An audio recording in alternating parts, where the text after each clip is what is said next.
Well, good evening and welcome to Bedtime Stories, the show designed with the lovers in mind, where we put you to bed but never to sleep with the greatest love songs of all time. Look who almost has his voice back. Yes, it's your peanut butter brother, Dr. Al Greer. I think I've taken so much stuff, just too much stuff, right? They said don't take, don't over medicate yourself with medication. One person said, let it take its course. Another person said, lemon juice kills the phlegm. So the only thing you can do is to drink plenty of tea with honey and lemon. The lemon kills the phlegm, the honey coats your throat. Okay, all right. One of them is working. Another person said vitamin C. Okay, I tried that too. Been trying some of everything. But the only thing that's been working is sleeping. That is when I can sleep. And when I do sleep, I have to sleep on this is going to sound really weird, on my knees. That's the only way that I can sleep. Because if I sleep in the bed on my side, then I start, coughing up phlegm, right? So, yeah, but I feel better. Anyway, enough about me. Happy New Year to each and every one of you all. Thank you for being on my live tonight. I really appreciate it.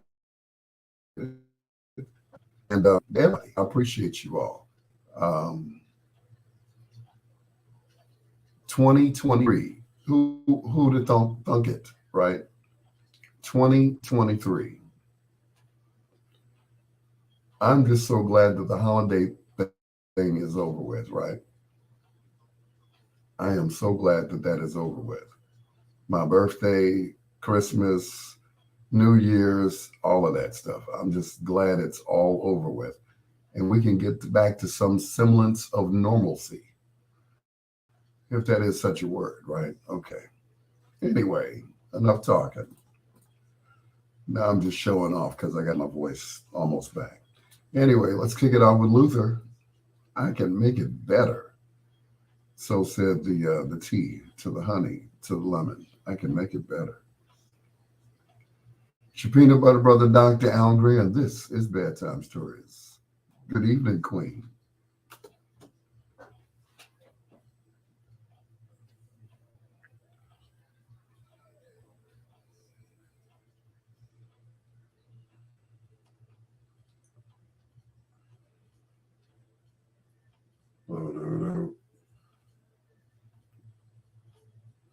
TC.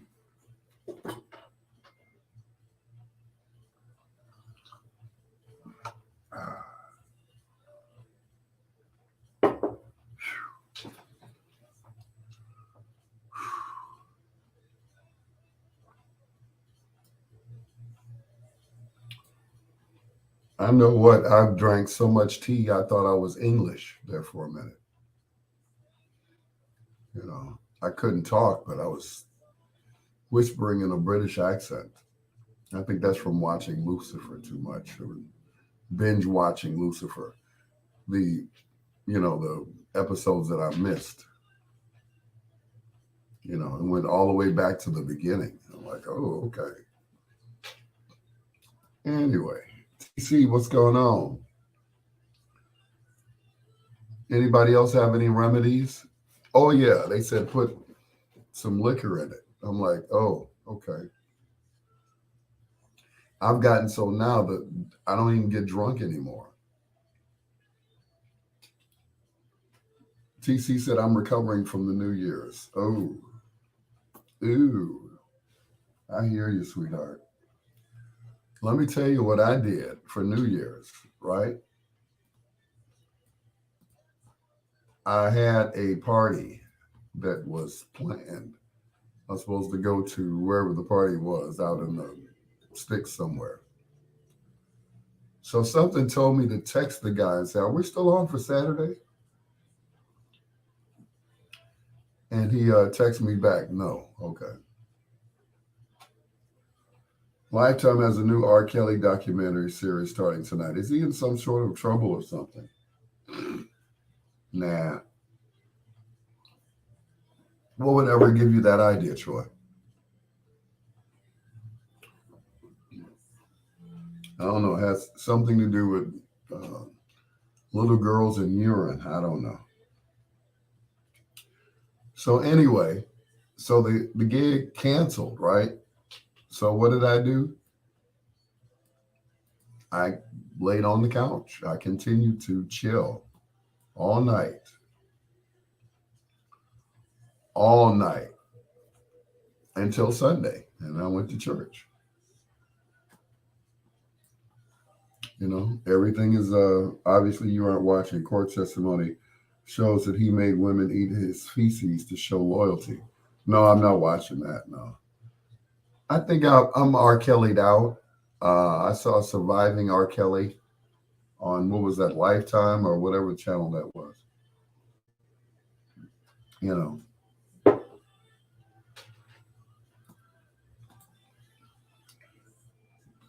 know, so I'm not too much interested in his shenanigans, as they're called. So I'm like, okay, he's gonna continue doing what he was doing. So because nobody would stop him.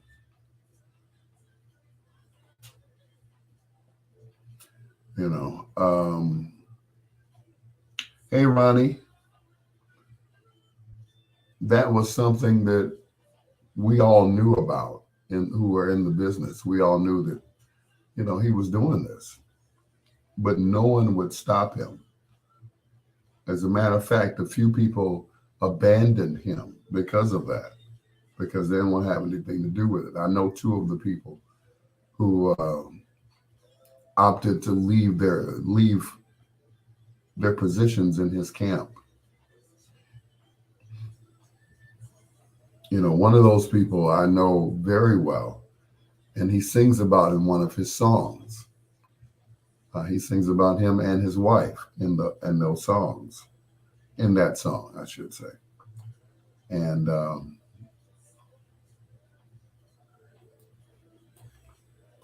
they opted to not mess with him anymore.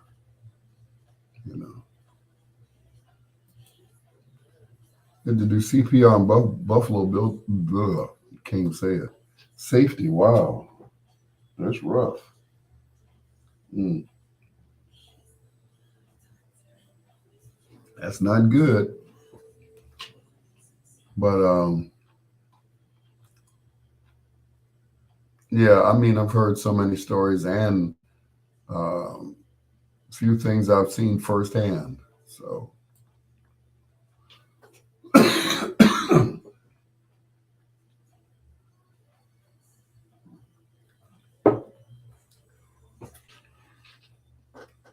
his heart stopped. Wow. Mm, wow. That's not good.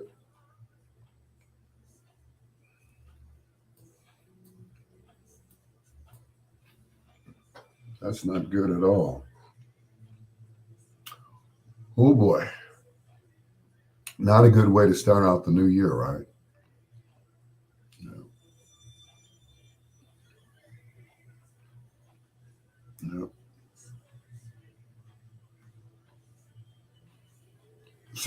That's something you expect when Bill Lampier hits you, but not randomly during a football game. Yeah. Wow.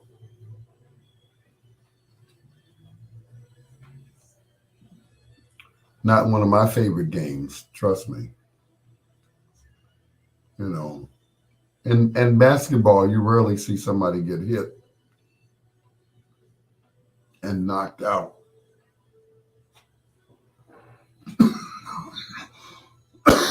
I'm just saying. And they very rarely get knocked out in basketball. So, look at the fish oil.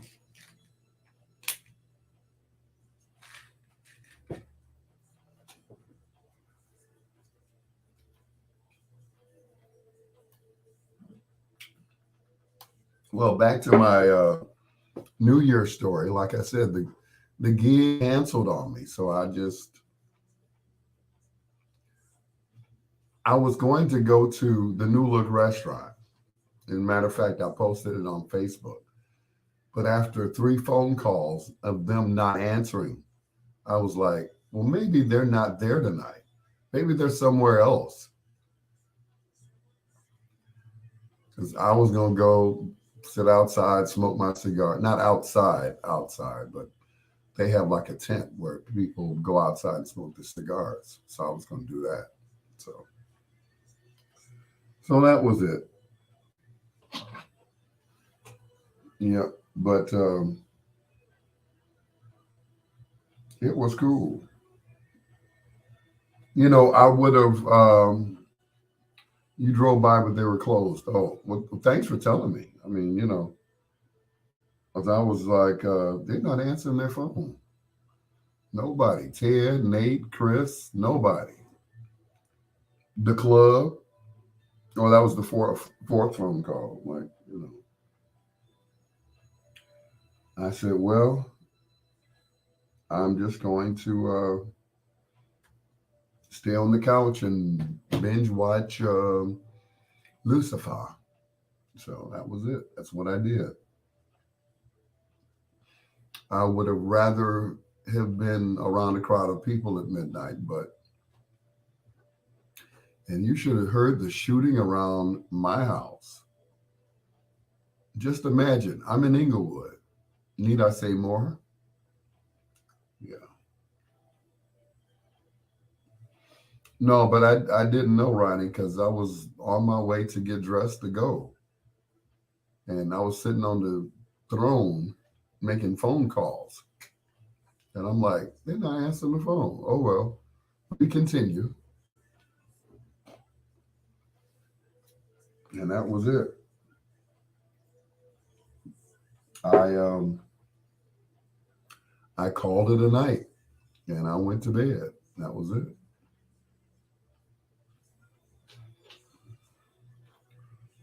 So,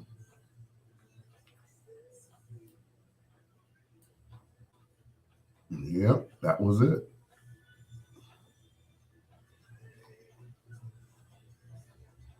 So, like I said, I laid on the couch. They were shooting in the North Lawndale and Austin neighborhood. Hello, Pamela.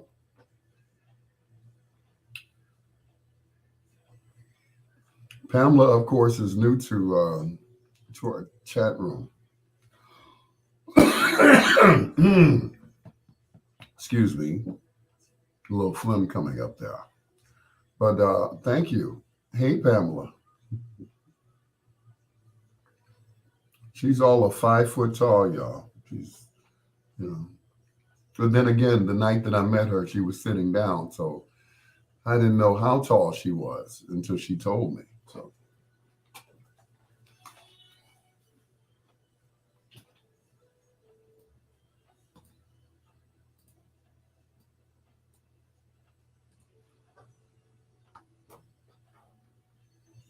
The temptations and memories right here on Bedtime Stories. The show designed with the lovers in mind, where we put you to bed, but never to sleep with the greatest love songs of all time. As you can tell, I'm still a little hoarse, so that makes me a pony. Ha ha ha ha. Anyway, at least I can clear my throat just a little bit.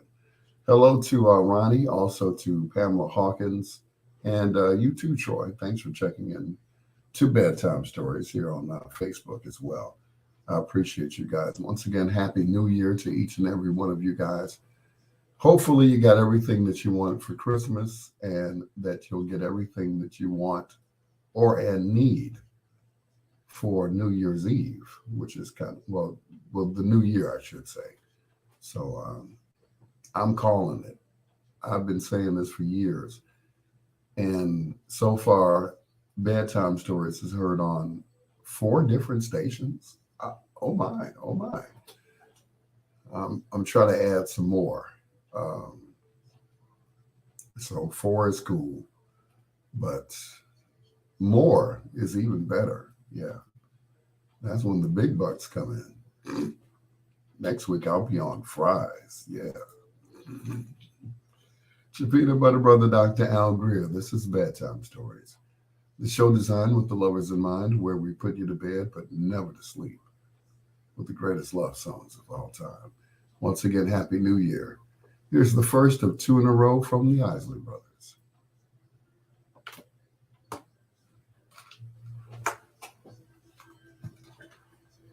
What's up, Pam? You out there hustling?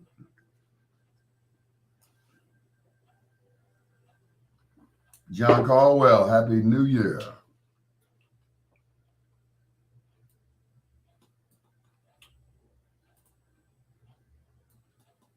Let me tell you all how I met Pam. It was the night of the Kim concert.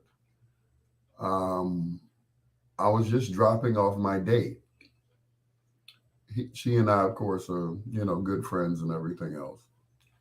As a matter of fact, I DJ'd her wedding reception. How about that? So she had recently been sick, so she wasn't able to drive late at night. So I said, well, I'll take a lift from your house. You don't have to take me home because I don't want to risk you. So that's the night I met Pam. And that was what? That's been almost a month ago. Yeah. And out of all the Lyft drivers that I've had, with the exception of one, whom I knew when I got in the car, which was so funny.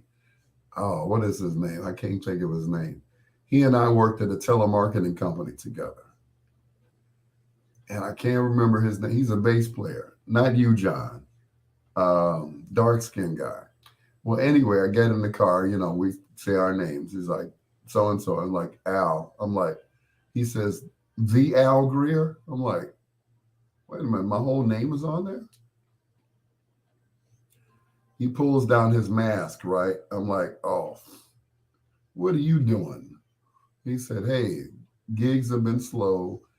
This pandemic has killed all of our, concerts and everything else.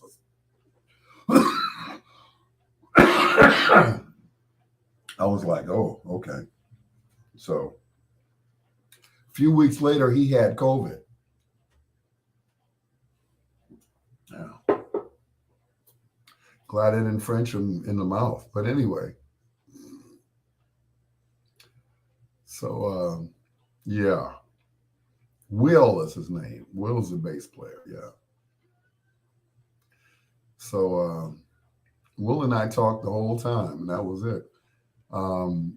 Same with Pamela. I never met her before. And I don't know, something was different about her. And I went ahead and looked her up on Facebook, and she accepted my friend request. And there you have it. A new friend for the new year. So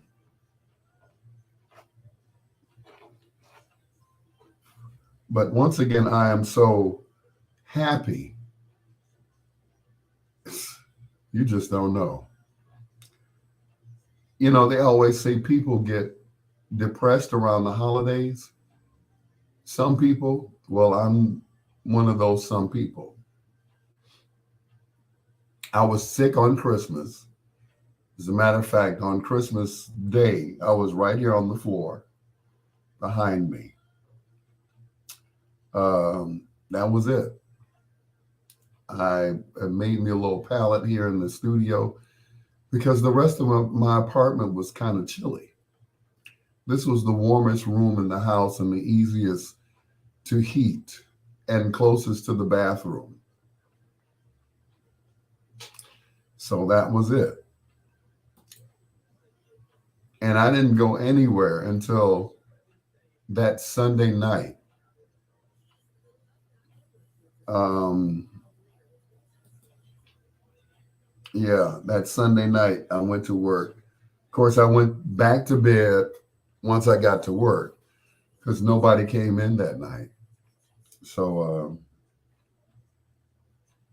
I slept on the couch at work, went back home, got back in the bed. Um, got up and went to work. And of course, I was masked up. I was still out of sorts. As a matter of fact, I was dizzy. I was wobbling when I walked. I mean, I'm at a radio station, so I was basically sitting all night, all day, I should say. So that was it. So that was it. That was all. So little by little, I got my appetite back. Thanks to the angel that came and brought me the Theraflu, um, some jambalaya, I think it was, or some kind of soup with some sausage in it. And of course, my favorite dish, which is lasagna. How did she know that, right? And of course, a big jug of juice. So, needless to say, I felt better because I hadn't eaten. I had no appetite. And people kept telling me, you need to go to the emergency room. I said, for what? I have a cold. You might have COVID. If I had COVID, I wouldn't be able to breathe.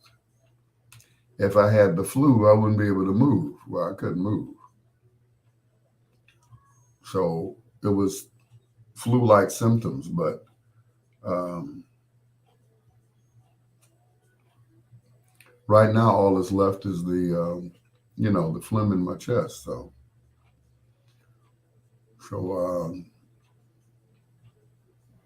if I was thinking, I should have got some Vicks, but I wasn't thinking. I have one of those little Vicks inhalers, but it's like you got to inhale a whole bunch of it in that little tube before it even takes effect. Yeah, but anyway.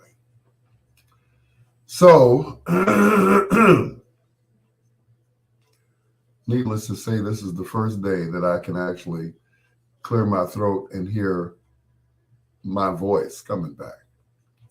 So I figured okay, tomorrow's Tuesday, Wednesday. By the weekend, my voice should be back at full force because it's going to be 40, 50 degrees all week. So, but that doesn't stop me from putting on a mask. So, of course, I'm still masked up because I don't want to infect anyone else. Well, guess what? The one coworker that I was so afraid of getting sick got sick. The boss, the other person who runs the station. I was like, okay. He asked me, could I come in and do the morning show? I'm like, that's 6 o'clock in the morning. Well, I don't get off the gospel station until 2 o'clock in the morning.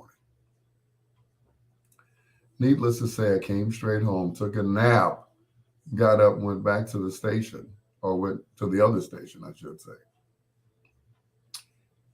And guess what? I couldn't get in. Oh yeah, I couldn't get in because our key cards are coded. So the only time we can get into that we can use our key cards are the times that we're supposed to be there. Well, I wasn't supposed to be there at 6 o'clock in the morning. So when my boss called me, "Are you there?" Like, yeah, I can't get in. So fortunately, somebody from um, I'm about to say the gospel station, from the Hispanic station let me in.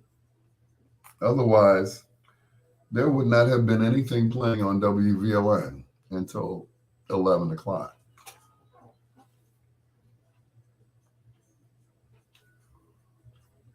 Yeah.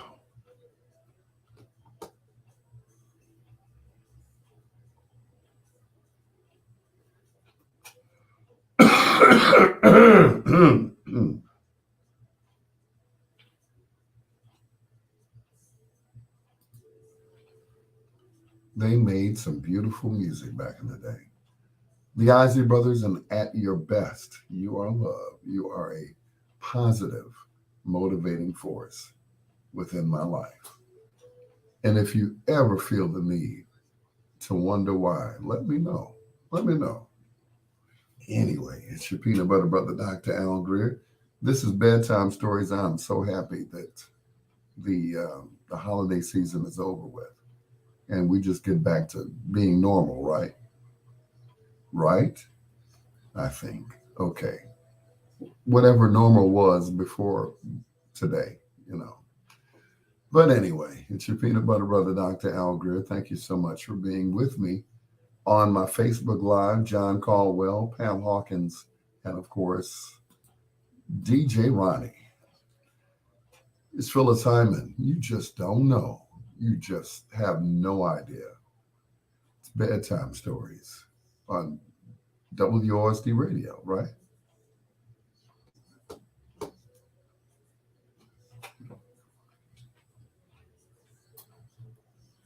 I'm missing you. Just don't know. You just don't know. You just don't know. Ah,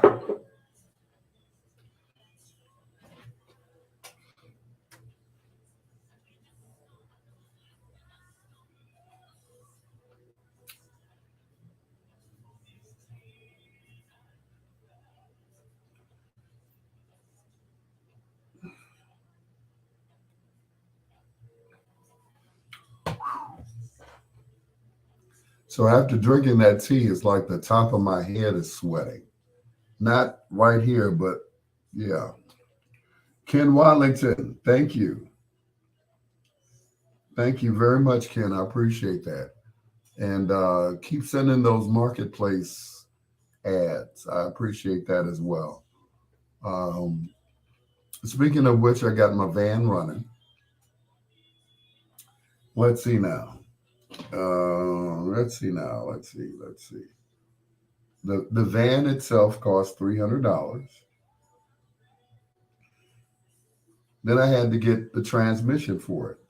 The transmission was $250 for a transmission. That's not bad from a junkyard. Then it was $550 to put it in.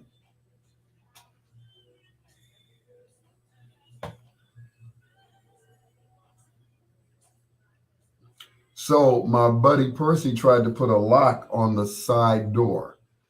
Those sliding doors that you have on the van. Well, after drilling 4 holes into my van, he finally decided that that wasn't the answer. So what he did was what I did originally, and that was to put bungee cords on the door so it wouldn't fly open while I was riding.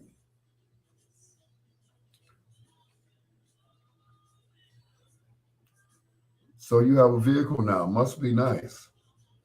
It's okay. I mean, you know, I ain't bragging. It gets me from point A to point B. So,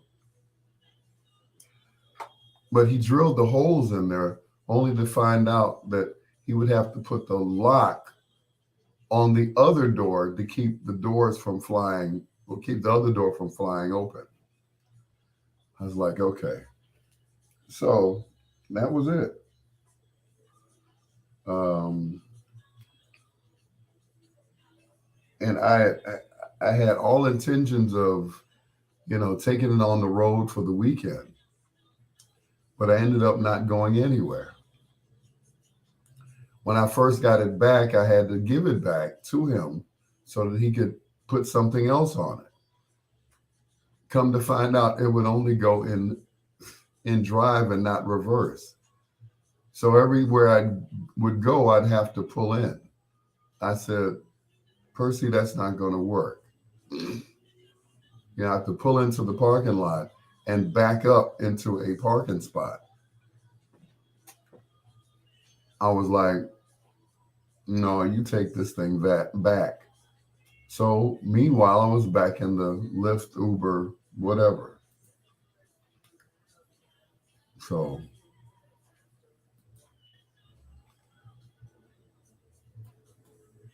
yeah.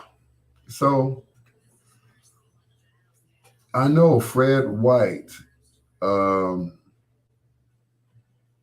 Earth, Wind, and Fire. Yeah, he was the youngest of the brothers. It was Maurice, of course, Verdine, and Freddie, as they call him.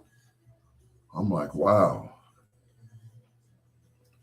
And just think, all of these deaths happen like within days of us switching over to 2013.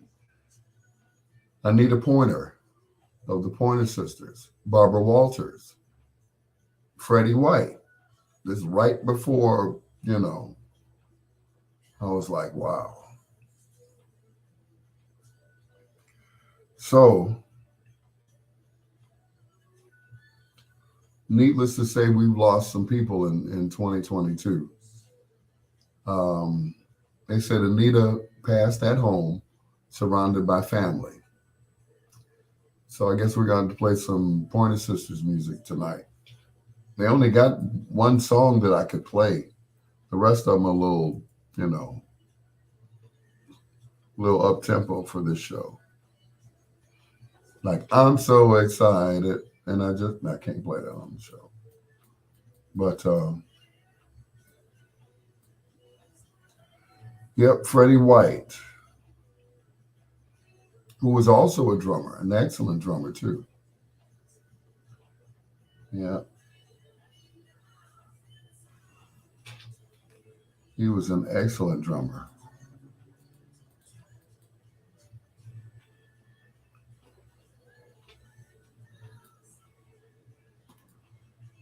Now, I didn't even know Freddie was sick.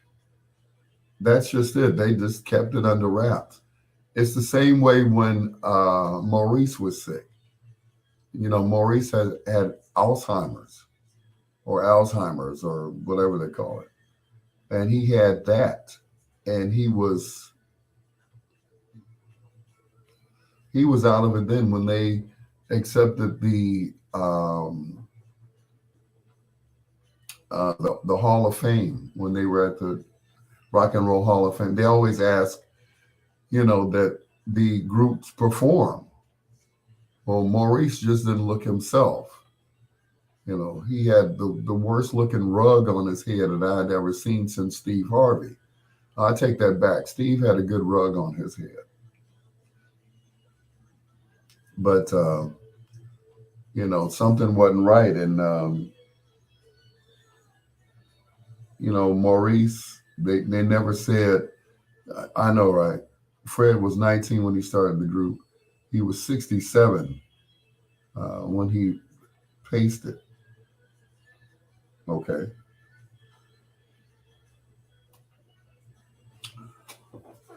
Wow.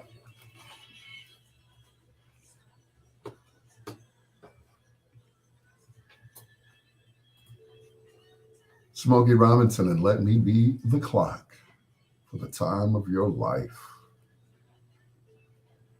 Mm. That is one of my favorite Smokey songs, believe it or not, because it didn't get a lot of airplay. A lot of people just didn't, you know, didn't sound like a Smokey song. Smokey is one of probably the best lyricists ever. You know, I mean, yeah, some of his lyrics are just deep, especially the song "Swept for You." If you ever listen to it, it's just yeah. Anyway, we've lost a few people over the weekend going into 2023. Uh, Barbara Walters, Anita Pointer, and Freddie White of Earth, Wind, and Fire. Yeah. Didn't know he was sick. Had no idea, but that happens a lot of times. They keep a person's, private life private, even though they are a celebrity. A lot of people didn't want, it to get out, I guess. But anyway, he's gone but not forgotten, and so is this lady. She was the glue that held the sisters together. In honor of Anita Pointer, here's two in a row from the Pointer Sisters. This song written by Mr. Bruce Springsteen. This is Fire.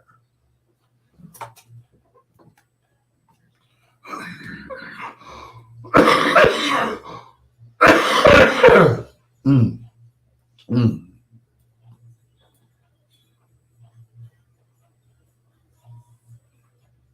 Mm-hmm.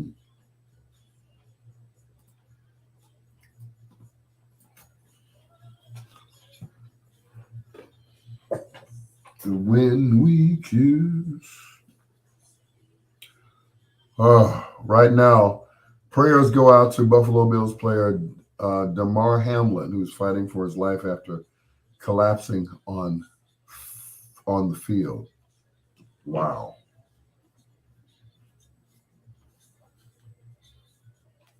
Wow.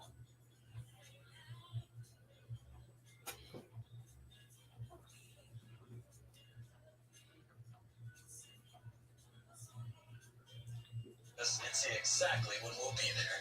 I have a few more minutes. Let's go. That's service.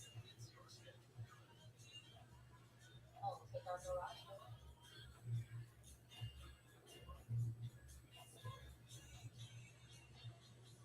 Mm.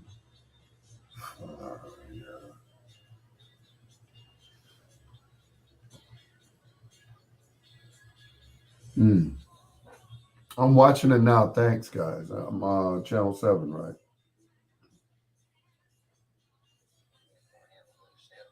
That's most important. He's in critical condition. Um, at some point, this game is significant as it relates to the big picture of both these teams because at some point football will be played again for both of them. I don't know how they figure that piece out, particularly when this young man's health is. Wow. They stopped the game. Ooh. Mm.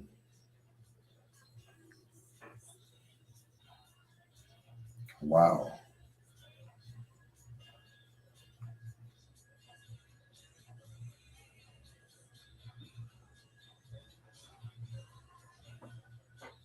Wow. They stopped the game.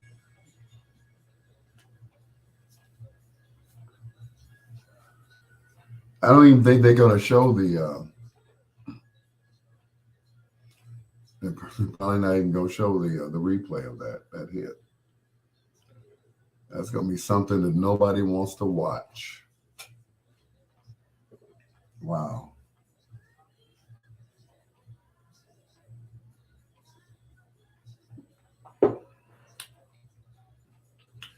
DJ Carl Dobbins, what's going on? Oh yeah, and Gangsta Boo from Memphis.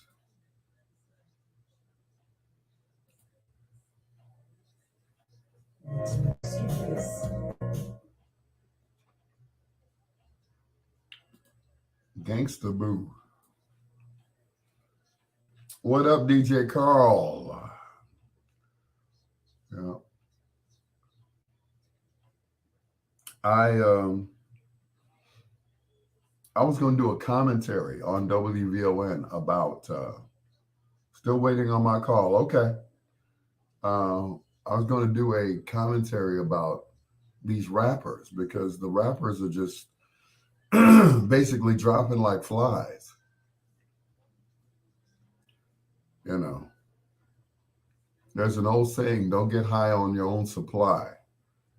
And I kind of figure that's what's been going on with these rappers, and it's sad. The Sister Teresa, what's going on? Happy New Year. But that's what I'm thinking is happening.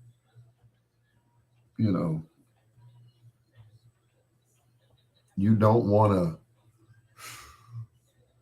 to, right, read the fine print on the contract. I know, right?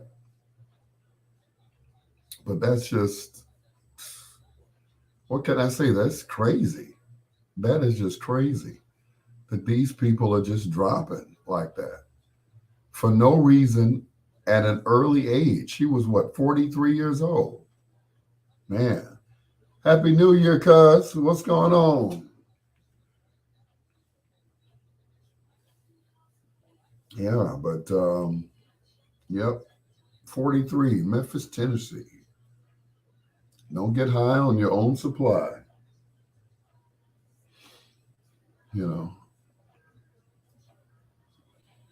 I mean, we all, we all have a vice. We all do something that, DJ Carl smokes a pack of cigarettes a day. It's the hardest thing to put them away. 4 or 5 bottles of wine. He's got a bottle in his hand all the time. No, just kidding. Anyway, old song by Otis Clay. Y'all don't know nothing about that. Anyway. But,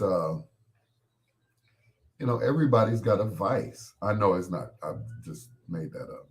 Well, I didn't make the song up.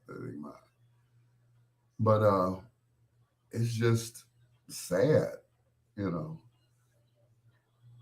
Yeah, those huge life insurance policies on these rappers because, yeah, they're dying young. They're dying young. It's crazy. They just dropping like at 43. Man, life is just getting started at 43. At 40, shoot. They reduced the they used to say middle age was 65. People are not making it. Some people are making it to 65. Some aren't.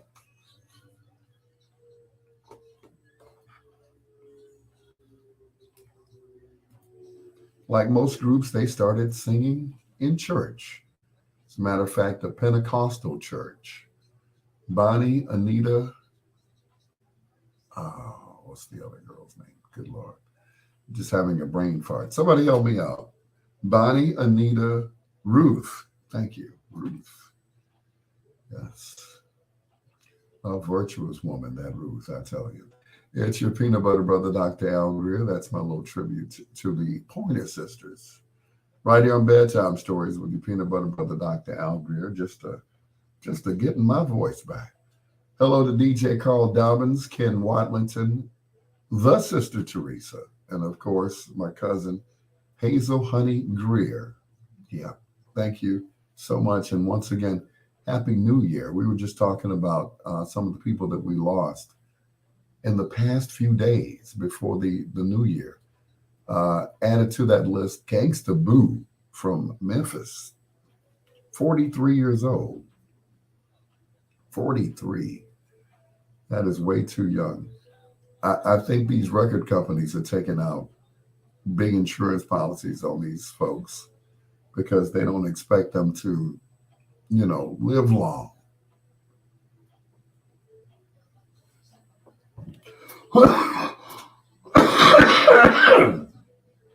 They just don't, you know, and it's crazy, young people too. I think that's why so many of the older rappers are becoming, saved. Maze. When was the last time you heard Curtis Blow do a song? Yeah, I know, right? He's Reverend Blow now. Yeah. And Rev Run. Yeah, okay. Here's the first of two in a row from the Stylistics.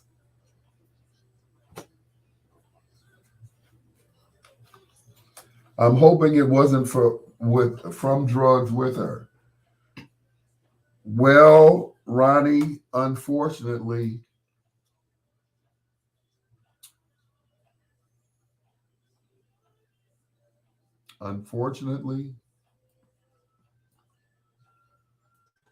that just may be the case. Sorry. Sorry. That just might be the case.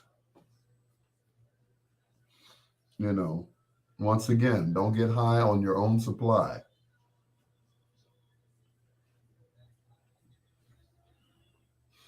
And I've heard where the they don't pay the drug dealers set them up with something really special. Oh, you can't pay? Okay, well, okay. I saw her on the marriage boot camp.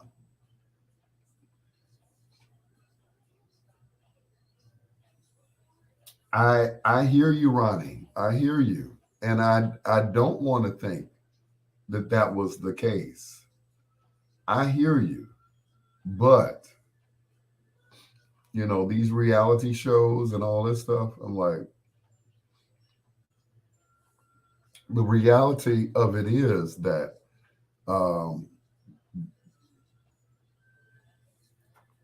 don't get high on your own supply.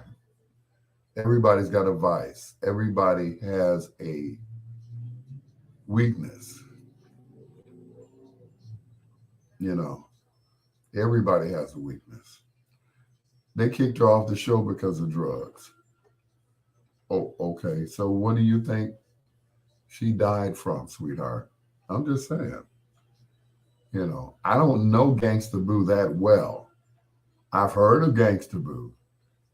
The marriage boot camp and all these other um, reality shows. But what we don't see is what happens when the cameras are off. They never show that part. When the cameras are off and they're, yeah, you know, the drugs are a way of life with them. That's how they stay up in some cases. That's how they stay up, recording and doing videos and all that stuff. That's how they stay up. That's what they do. You know, it and it comes so easily. It's like, you know, it's like as soon as you make your first, you know, million, it's like the drug dealer come to your house. They're like, oh, welcome to the neighborhood. What can I get you? And that's just it. I hate to say it, but when was the last time, and I don't want to start any rumors. I don't want to put nothing out there. When was the last time Outkast came out with an album?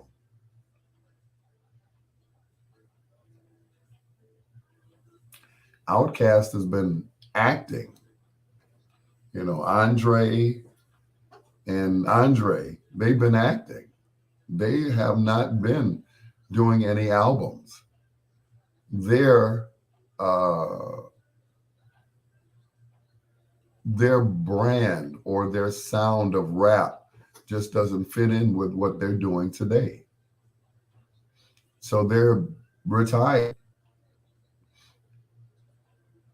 You know, when you can't produce records, when you can't get a hit, the record company drops you.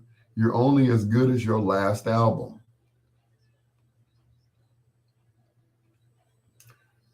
And what was that last album that they did collectively and separately? That was it. The one with Hey Ya on it and I Like the Way You Move. And that was it.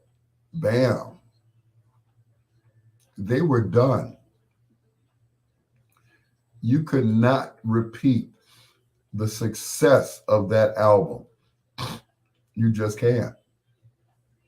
You know, everything up until then, you know, all the other hits that they had up until then, they just reached a pinnacle in their career. And it's like, they're too old to rap now. They're just too old. That's unfortunate because they got in the business to rap and they're done. They are done.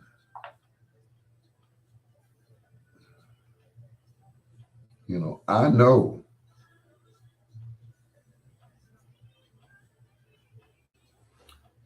You know, right. They're acting. Ice Cube, he got his own production company, and it ain't got nothing to do with making music. Ice T, Ice Cube, Ice this, Ice that. Hey Val, what's going on? Happy New Year, sweetheart. I haven't gotten any phony requests from you recently. What's going on? So anyway, she's diverting my attention with those of hers. But anyway, so once they can't rap anymore, well, I can't say that they can't rap. Once a rapper, always a rapper. But look at Will. You know, Will can still rap. He could probably still rock a crowd if he went on tour. People would pay to see Will right now. But they ain't buying no records. He's done.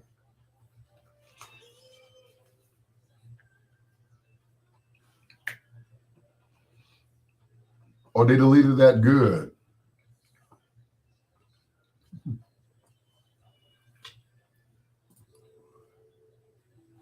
Two in a row from the Stylistics. Mine, all mine. Your peanut butter brother, Dr. Al Greer. Hello to my brother from another mother, Maurice King.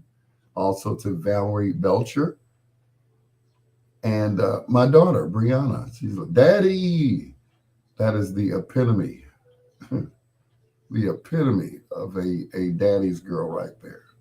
I don't know if she remembers, but one night she had called me and I guess she forgot to hang up the phone.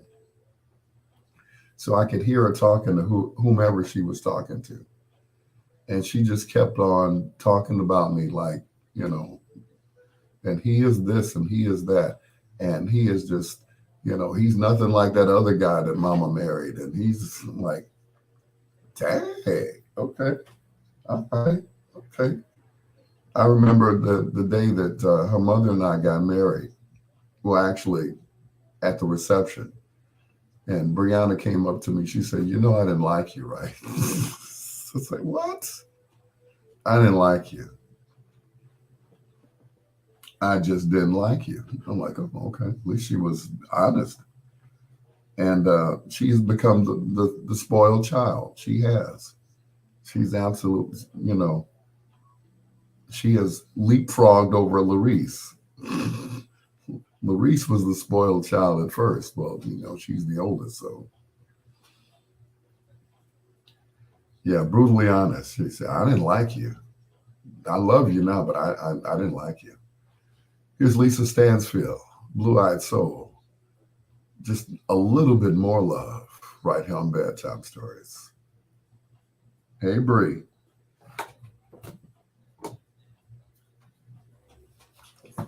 I didn't like you. Mm-mm. Her and her little brother, who's now bigger than she is.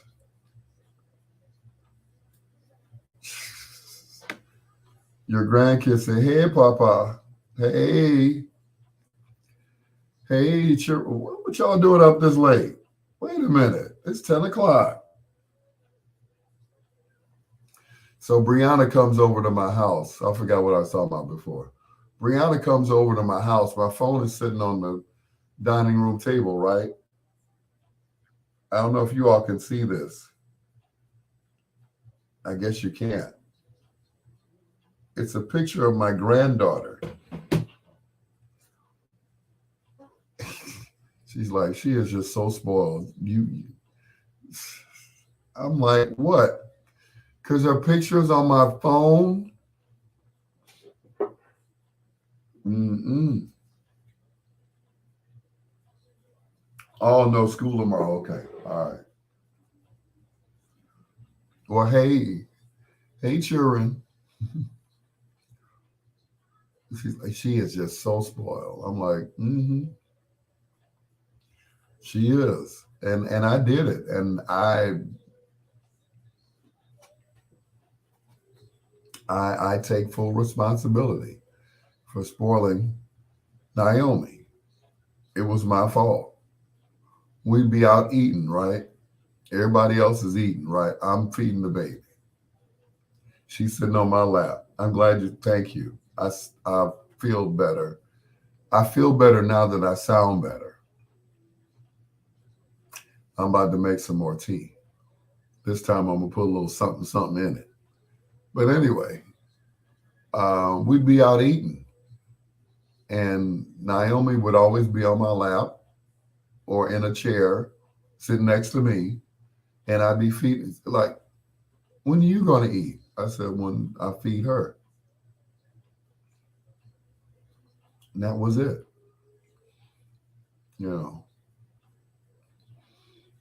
And Bree, you started it because when I used to come pick her up, you would start running towards me and she would run towards me.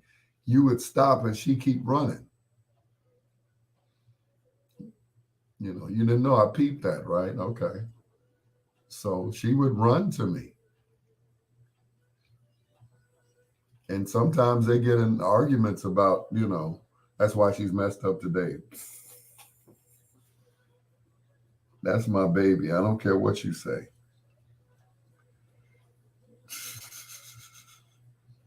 I know. I know. But I couldn't help but spoil her. They say when you become a grandparent, you like become super parent because the stuff you didn't do with your kid, now you do with your grandkids.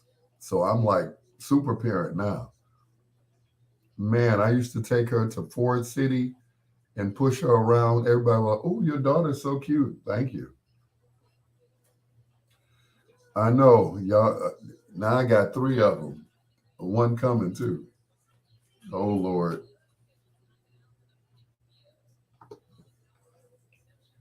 For my steppers out there, a little bit more love from Lisa Stansfield on WOSD Radio DB Chicago, WDLB Indianapolis in Chicago, and of course the best music of your life, WRLN.com,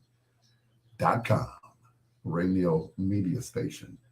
Those are the 3 stations, of course, that you can hear bedtime stories and more to come in 2023. The new year, a new Greer. I like that.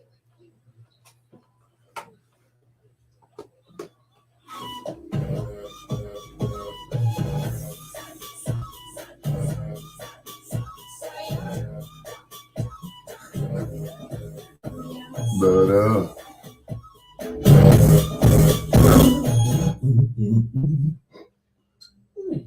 Get the food you love with perks from Grubhub. Grub What You Love.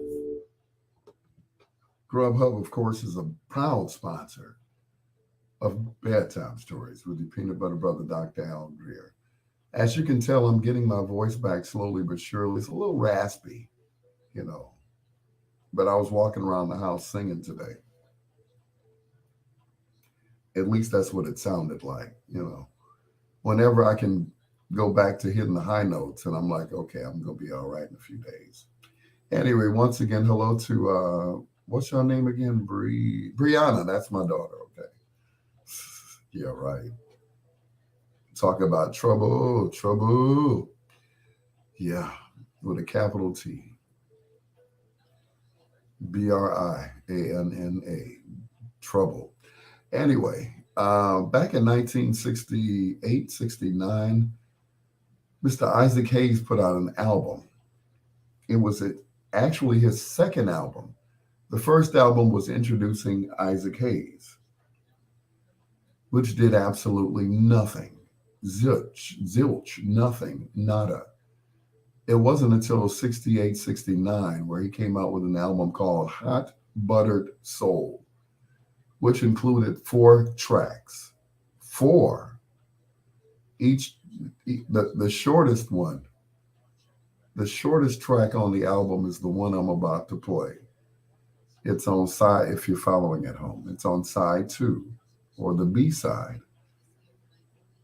On the A side, of course, Walk On By, that long name, hyperbolic something, something, something. And of course, the album ends with By the Time I Get to Phoenix. But this is like the shortest song on there, which clocks out at about 5 minutes. It's one of my favorites. It's One Woman from Isaac Hayes.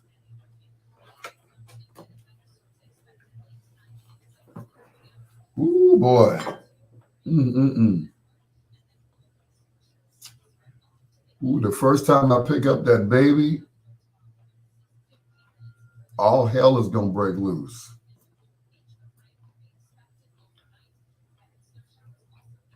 Mm-mm. I don't think Naomi's going to let me pick that baby up. I really don't.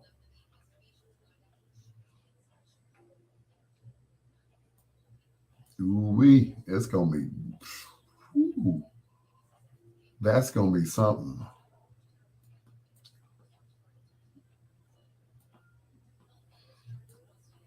That.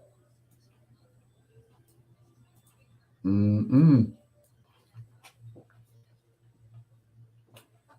I'm going to try not to spoil the new baby, okay? I'm going to try not to. But she's a girl, so I'm just saying.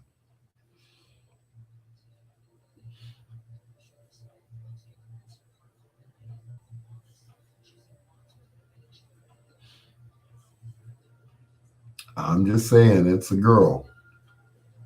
So I can't promise you. Can't promise you. Anyway, so were they shooting around your house last night?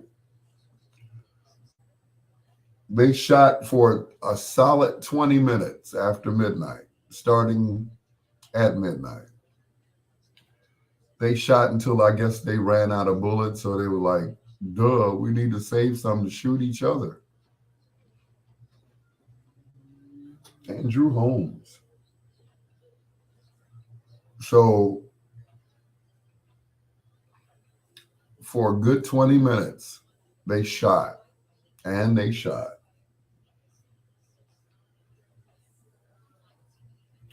20 minutes, they was done. I was like, wow, okay.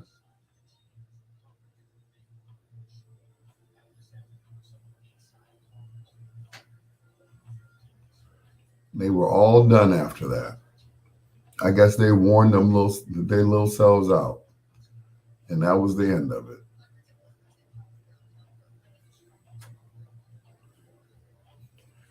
So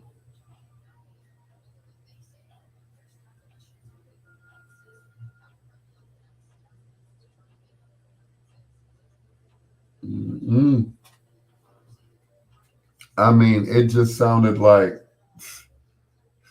it sounded like a Wayans Brothers movie. It's what was that movie? I'm gonna get you, sucker. When he suited up, when what was that? Isaac Hayes, when he suited up and he fell down and all them guns started going on. That's what it sounded like. Pow, pow, pow, pow, pow, pow, pow, pow, pew, pew, pew, pow, pow, pow. I'm like, good Lord. They stopped when they heard the sirens. They heard the sirens around my house and they paused. And I think the cops probably just said, can you kind of keep it down a little bit? Okay, we will. We're almost done. Oh, okay. All right.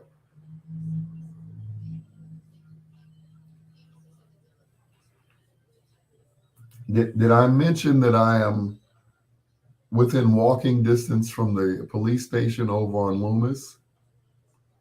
Yeah, okay.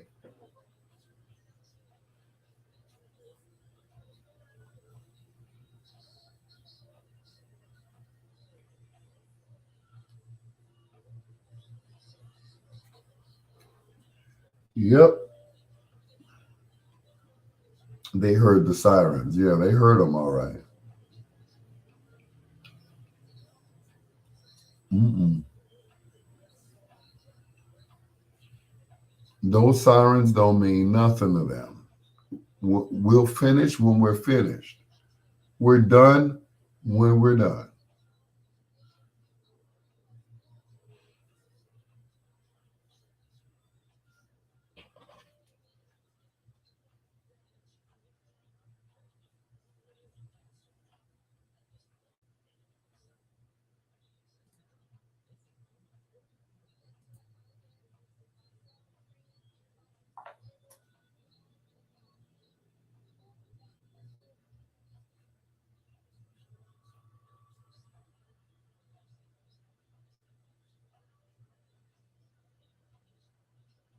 Mm-mm.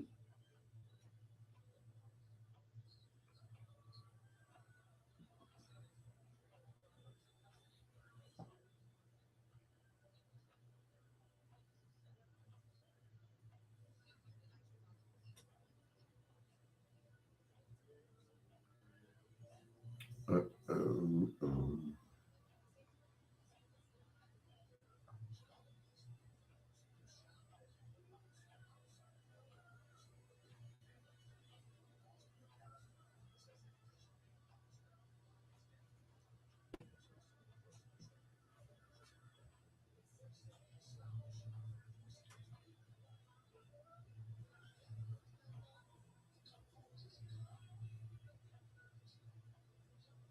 mm-mm. What you said, the sirens slowed them down. Yeah, right.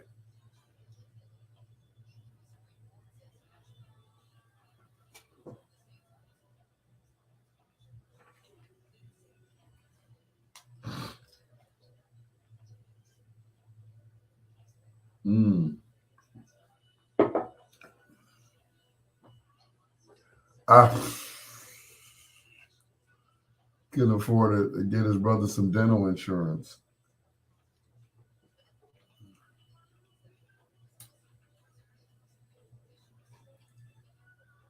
Please, R. Kelly could have just gave his brother the money and got his teeth fixed. He didn't need no dental insurance. He could have just said, here's 4 or 5 grand. Go get your grill fixed. He could have pulled that out of petty cash.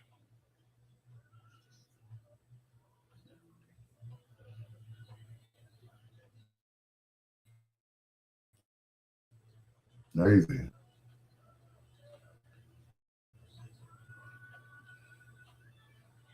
I forgot his brother's name too. I think he just wanted to look like that. You know,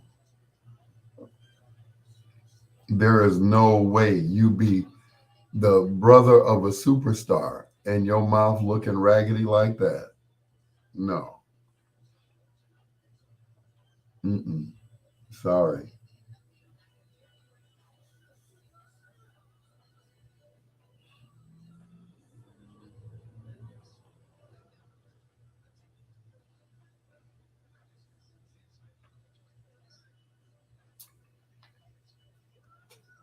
Kelly's brother Kelly.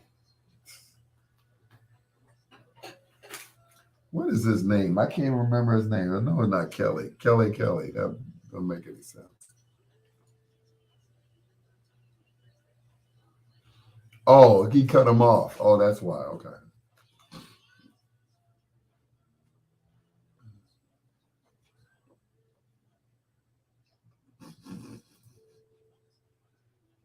Willie Hutch from the album and the soundtrack of The Mac. And of course, the Mac theme song, I Choose You. Right here on Bedtime Stories, the show designed with the lovers in mind, where we put you to bed but never to sleep, with the greatest love songs of all time. I choose you is a phrase that is used among pimps. It is. I choose you, the um the I'm sorry, I'm just gonna say it.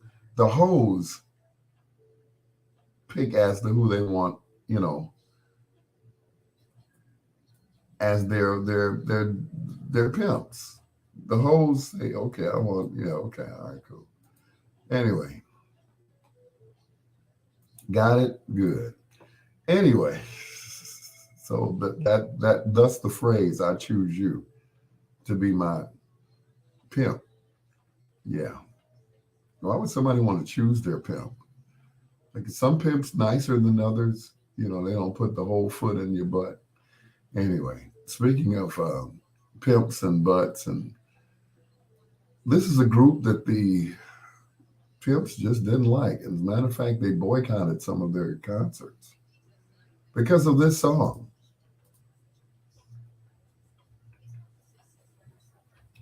Olivia lost in turnout. Don't buy him no Seville or Jaguar or whatever.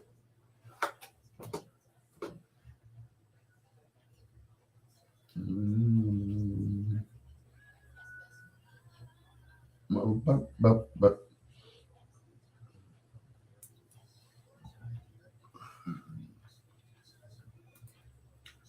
now she's turned down.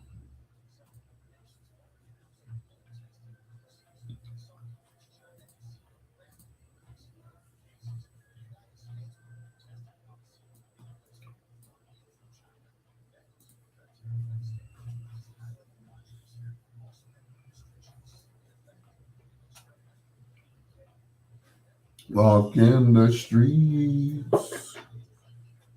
She has a certain quota to fill. Go back to bed rest. Oh no. Here we go.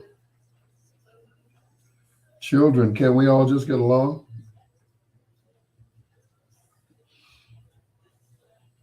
So I guess the Sister Teresa won't be going to the Vatican for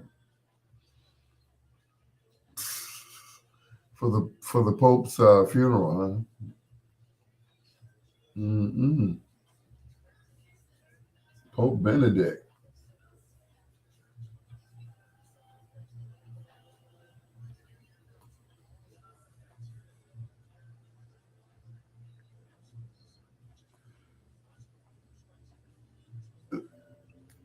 Now hey, I try to tell you,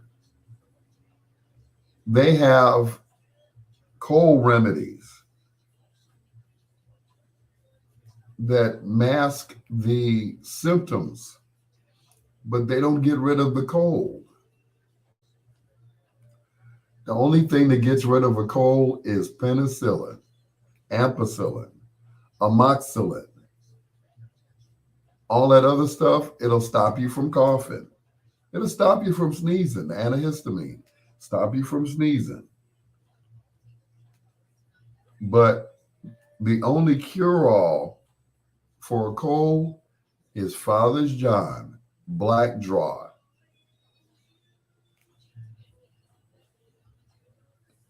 Any medicine that you don't see on the counter that you used to take when you were a kid, that you hated taking as a kid. But how many people know after you finally swallow that Father's John down, you start to feel better almost immediately? The active ingredient in that stuff is fish oil or cod liver oil and 3/6. But do you see that in Walgreens? They got everything you could imagine.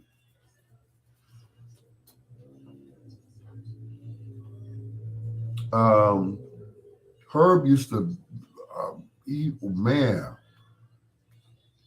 he used to swear by Sudafed. He said it dries you up, but you feel better. I'm like, okay.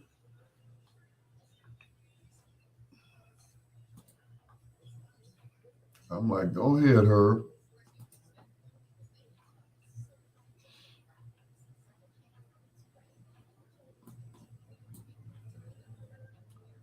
But there are no cures on the counter for this. Zicam and Airborne and all of that stuff. At the first hint of a cold. So you got to know when your cold is coming, right? Who knows when a cold is coming? I mean, really. Do you know when I knew last Thursday that the cold was coming because I felt it. It was like right here. I'm like, oh, I'm about to be sick. So what did I do? I started doping up on everything. Somebody said, take elderberry, but you can't take too much of that. Fish oil. Fish oil is not the same as cod liver oil. Trust me, because when I belch, I don't taste it. That's cod liver oil. When you would take the Father's John and you would belch, that's what you tasted in your mouth. I'm sorry to be so graphic, but cod liver oil. A couple of friends was talking about him last night when he used to be at Artis's. Yeah. I bet you didn't know I used to fill in for him at Artis's, did you? Did you not know that? Yes. Yep. And a lot of times, I didn't talk on purpose because they thought Herb was back there spinning. They didn't. I know nastiest stuff ever. They didn't want me to say nothing. They're afraid people were going to get up and walk out because Herb wasn't there.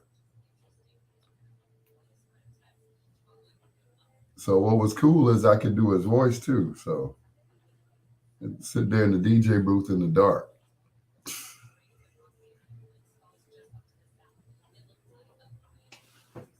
Yep. Miss that old guy, I tell you. Herb was old when I met him. He was already 50, 60 years old. Shoot.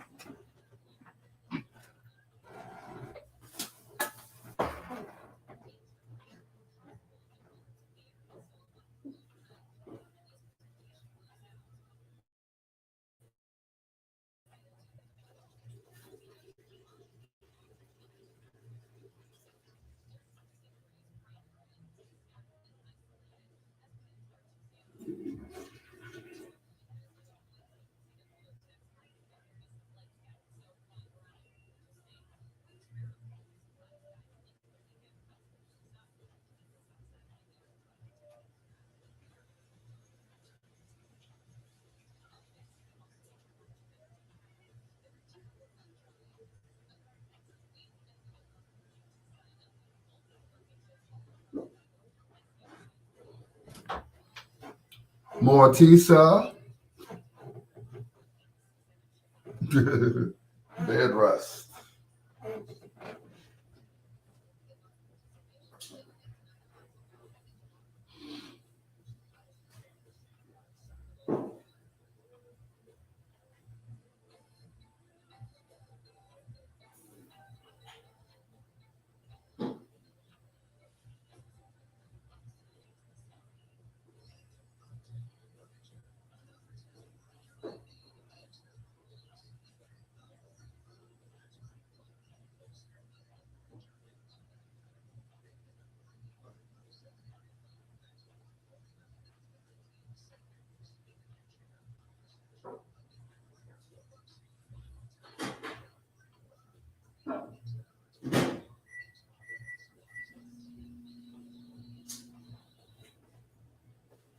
He's back.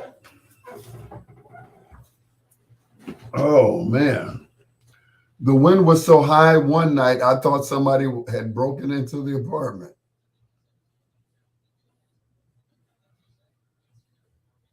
It was crazy. I thought somebody was in here with me. I'm like,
come on,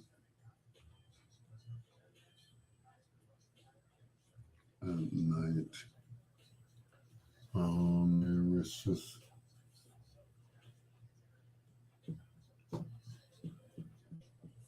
the best I can do to make you happy with all my might.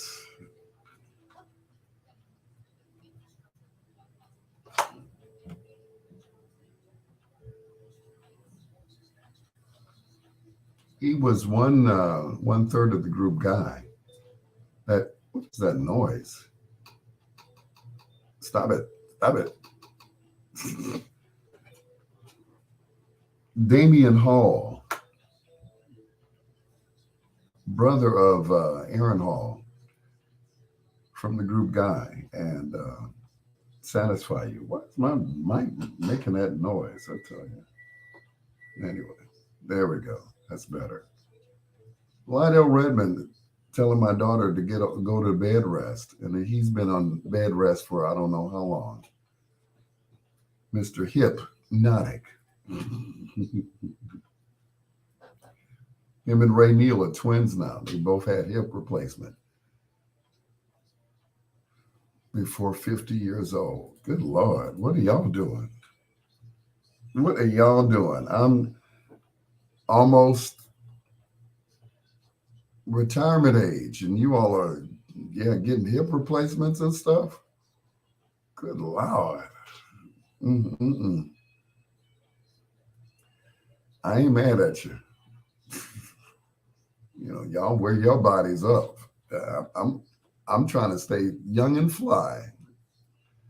Here's Johnny Guitar Watson. I just want to talk to you, baby, on Bedtime Stories.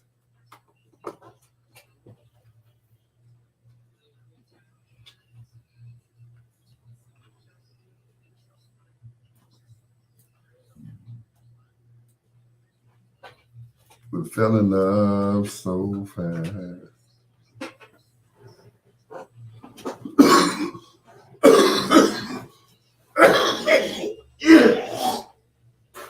That was nasty, I know.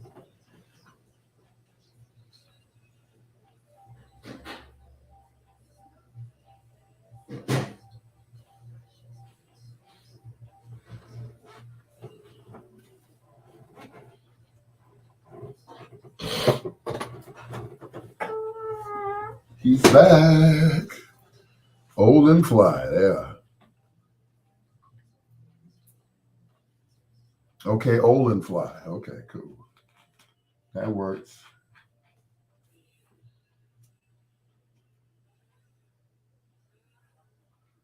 Yeah, I'm using Steve Harvey as an example. So, yeah. Not, of course, the bad stuff that he did. You know, that whole Trump incident. You know, of course, I don't approve of that. But yeah,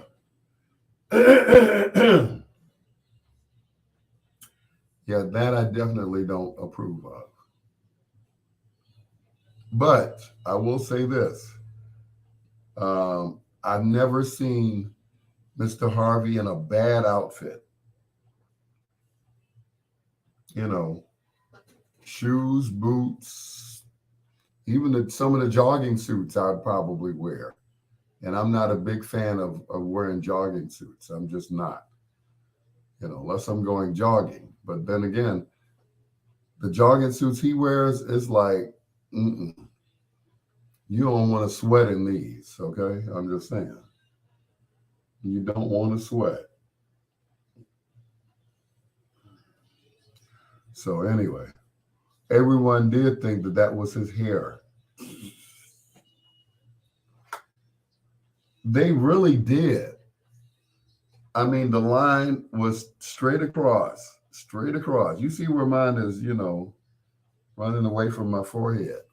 His was always straight across. If you watched him on Me and the Boys, it was starting to, go then. When he was on Def Comedy Jam the first time, when he was doing that, all that stuff, yeah, it was going then.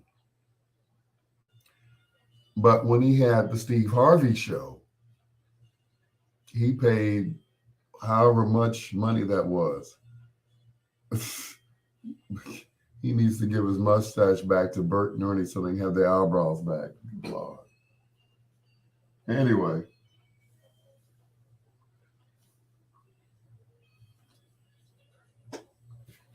Um,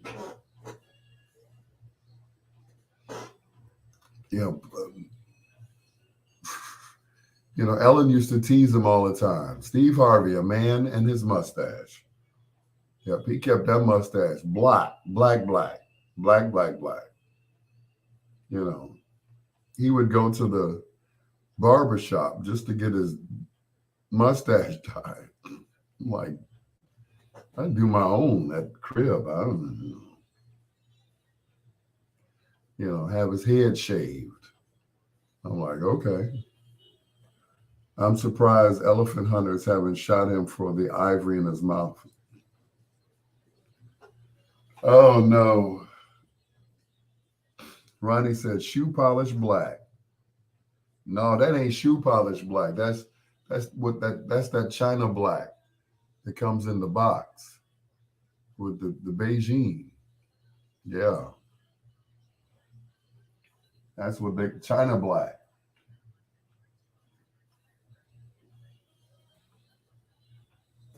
As I remember this young lady I dated, she was like, I can't go nowhere. I need some China black. I can't leave the house. I'm like, China black?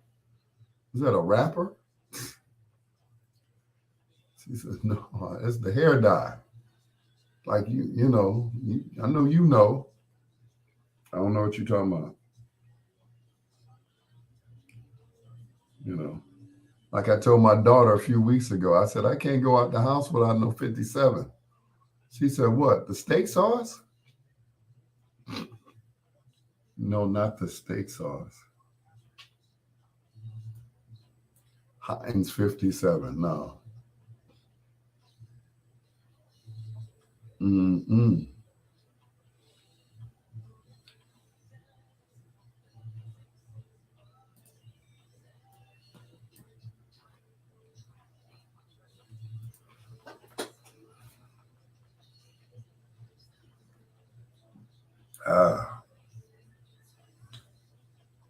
Black, black, black. So I was asking one of my coworkers who knows Dorothy Tillman personally. I was like, have you ever seen the alderman with her head off? Does she have hair under there?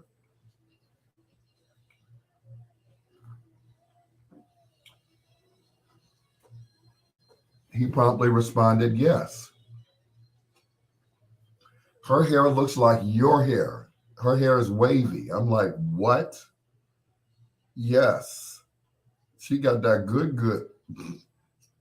Dorothy Tillman has good hair under those hats? Really? He said, and it's her hair. I said, for real? All right, you should know.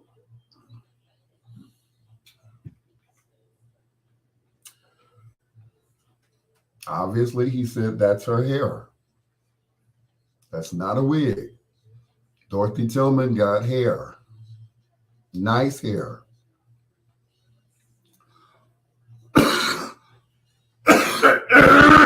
Excuse me.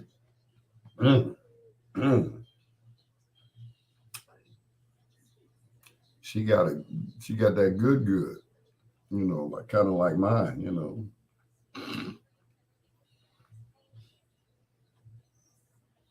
I was like, wow.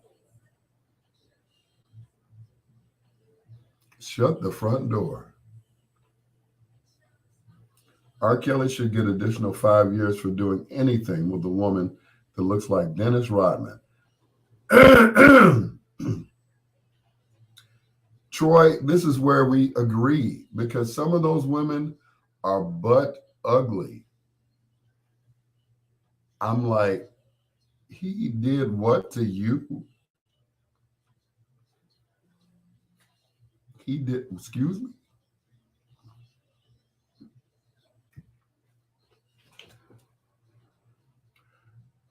Oh, Fireball. Oh, yeah.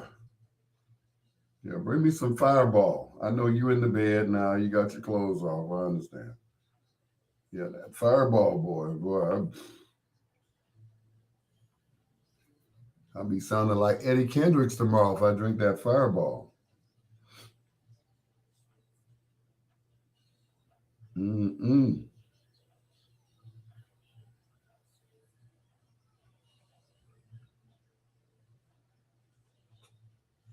Yep. Oh, just came back from McDonald's. So you still in the street. Okay.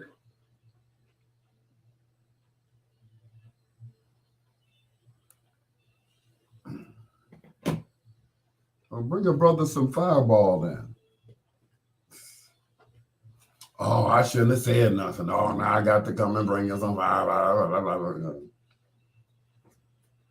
Why is it that when you ask a woman to do something for you or they offer and you say, yeah, why don't you do, oh, you just want us, you want me to come over there. It's too late to come over there. You know what's going to happen. I got to get up too early in the morning. Well, don't offer. The lady who built the Sugar Hill Empire, that is Sylvia and Sweet Stuff right here on Bedtime Stories. The show designed with the lovers in mind, where we put you to bed, but never to sleep with the greatest love songs of all time. Just ahead of foreplay in about 25 minutes or less. Anyway, so the other day, I love fast food for some strange reason. Just something about it. So I went to one of my favorite fast food restaurants, which is Checkers. Rallies, if you're in South Bend, that part, Indiana. Anyway, so I got in line, right? I made sure I saw the sign. The sign said open. So I went to get my double fish. You can get 2 for $8, right? Sir, we're not taking no orders right now. I said, well, y'all need to turn that light off. I'm about to turn in the Medea on their ass and drive through. What did you say to me? What did you say to me? Anyway, I was like, dang. So, of course, right across the street was White Castle on 67th and Halsted. So you got a Checkers on one side and a White Castle that stays open 24/7, right? Yeah, so I got a sack of with the fish nibblers. I love those things. I love those. They're so tasty. It's like a fish sandwich with no bread. It's your peanut butter brother, Dr. Al Greer, with the first of two in a row from Johnny Taylor.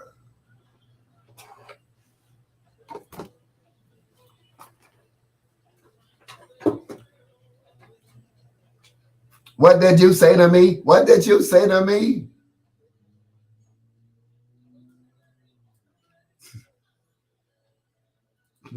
Byron, Byron.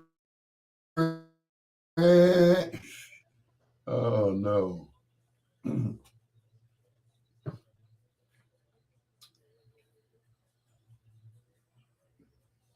But the fish nibblers, I love those.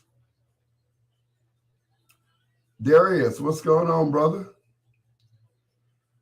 Happy New Year to you too. So they got they I don't care what nobody says. White Castle got the best sides. They got onion rings, chicken rings, mozzarella sticks. They got the best and fries, of course, but nobody eats White Castle fries unless they're just drunk or high or both. But onion rings, chicken rings, and mozzarella sticks. I remember one night, me and the old lady, why is my camera all fuzzy and stuff? Here we go. Right, everything you used to do after being out at night. At 3, 4 in the morning after leaving the club, man, that was like a meal. One night, me and the old lady, we were like, what can we get? This is when I still had the station over on 79th and East End. So we got a sack of chicken rings, sack of onion rings, sack of chicken rings, onion rings, and the mozzarella sticks. And she spread it out like it was, like we was doing, what they call it before you eat, appetizers. She spread it out. It was like, okay, cool.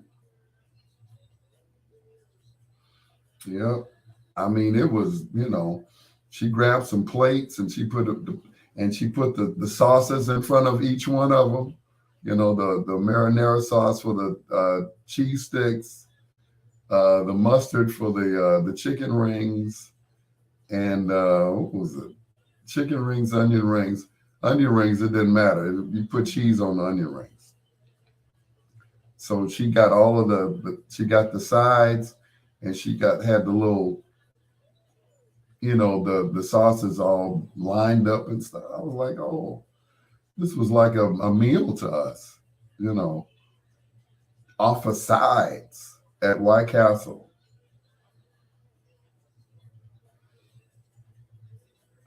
That was so cool.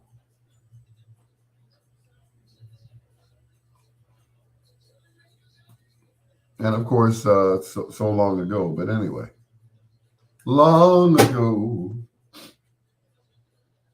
Yep. But Happy New Year, Darius. D Money. I guess I can forget about that gig at the school, right? I'm done.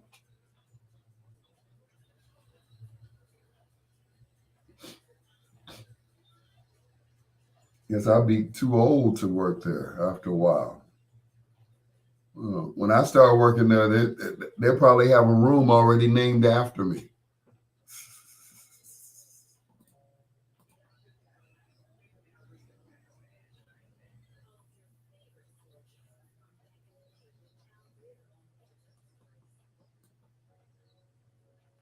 Yep.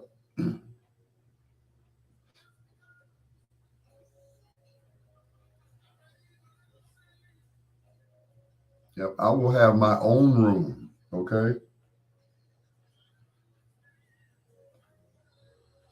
You know, they got a Tom Joyner room, a Herb Kent room, you know, and they're all like little studios and stuff. So by the time I start working there, I have my name on my own studio. Mm-mm. Anyway, Troy, back to you. In his defense, and I don't believe I'm saying this, back in the day, I was accused of dating women who were not as attractive.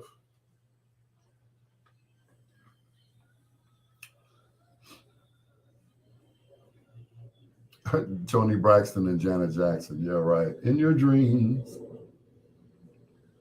So yeah, I was accused of dating women who were not as cute as other women.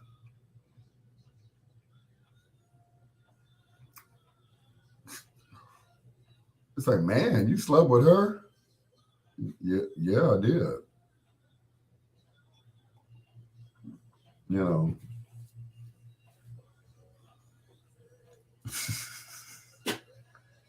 I mean, it's funny now, but it was like these women had feelings and everything else, and they could hear them being talked about, and me not taking up for them. But yeah, she ugly, ain't she? I know. Bring your ugly ass on over here. Ooh, you think I'm ugly? No, they think you ugly. I'll be in the dark when we doing it. You know, I always go. I don't believe I'm saying I'm going to hell. And I would always go at the house at night. You know, they would come at night. I mean, 2, 3 in the morning, night. So that nobody would see. Or I would go over their house at night.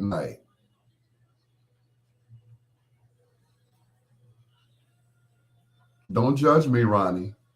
It was it was the equivalent to the interview with the vampire where Brad Pitt was walking through the alley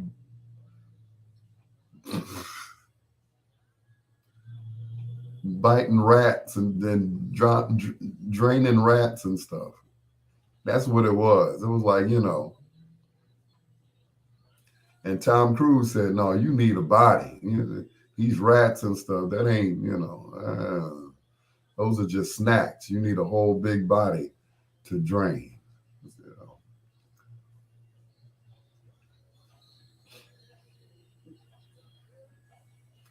I mean, I'm sorry, Ronnie, they were not attractive. They were just not. But they were interested in me. So therefore, it didn't matter.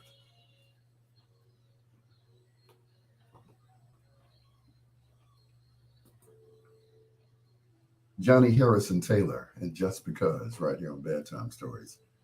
The show designed with the lovers in mind, where we put you to bed, but never to sleep with the greatest love songs of all time.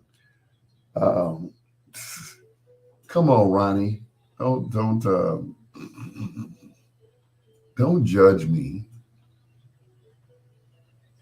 I mean, back then, big girls needed love too. Back in the day, I would never, yeah. As a matter of fact, my 2 wives were big girls. It wasn't like they were little, There was no surprise when I married them. Like, if I had married somebody who was about 110 pounds soaking wet, that would be a different story. They'd be like, you married her? She must got money, huh? Or she must be a good cook. I said, no. So both wives were like over 200 pounds. You know what they say, or what I say. If you ain't at least 180, you ain't no lady.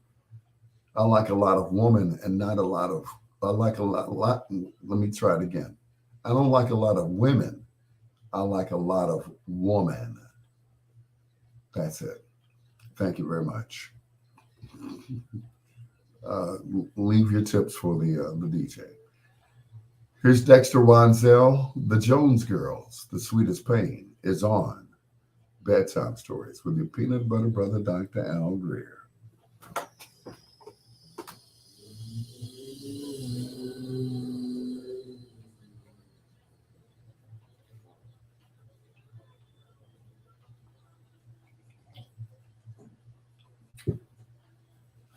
What are you saying, Troy? Troy was always asking me to unbreak her heart. Janet was always talking about what she'd do if she was my girl. In your dreams, sir. In your dreams.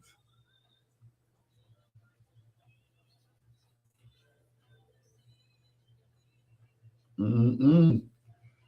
In your dreams.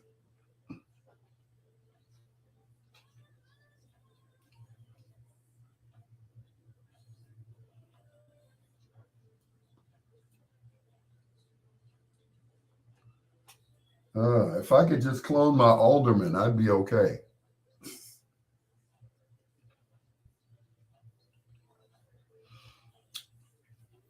You're like, who's my alderman? Stephanie Coleman. She's the alderman of the 16th Ward, you know. But, like I always say, I stay in my lane until, till I jump the meridian. you know, I stay in my lane. That's what I do. Ooh, this is a good mask. What am I doing? Yep. I stay in my lane. Yep. Her and there's another young lady who was running for judge, um, Tiffany Brooks. I'm like, she don't want me. Mm-mm. She liked them guys that pull up in the nice cars and everything else. They like that stuff. So, and they always wonder. Excuse me. They always wonder why we date white women. And I'm about to piss off the one woman that is on this line right now. Some women, I preface that saying, some women are materialistic. Some black women are very materialistic. And if you don't have anything to bring to the table, then they don't want to be bothered with you. It's like they know that I ain't making a mint at the radio station, right? My money comes from voiceovers. My money comes from gigs. My money comes from, stuff that I do outside of the radio station, consulting, emceeing shows. And now you are my former friend. And I'm not saying this to be condescending. I love my black women. I really do. I surely do. But it's like the last few times, with the exception of Queen Deborah, I have not had a second date with any of these women. I have not. And I go above and beyond. Anybody that knows me, you know that I'm a gentleman to a fault. I do everything that I think I should do on a date. Or and some stuff that I shouldn't do. But at the end of the day, I don't get asked, well, not asked back, but I don't get a second date with these women. And I don't know what it is. And I stopped trying to figure it out. I stopped trying to figure it out. I'm like, okay, what did I do? What did I do wrong? Okay, so that's it.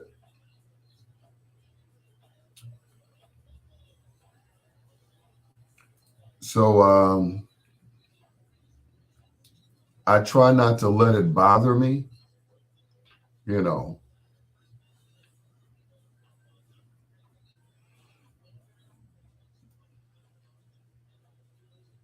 I really do. I try not to let it,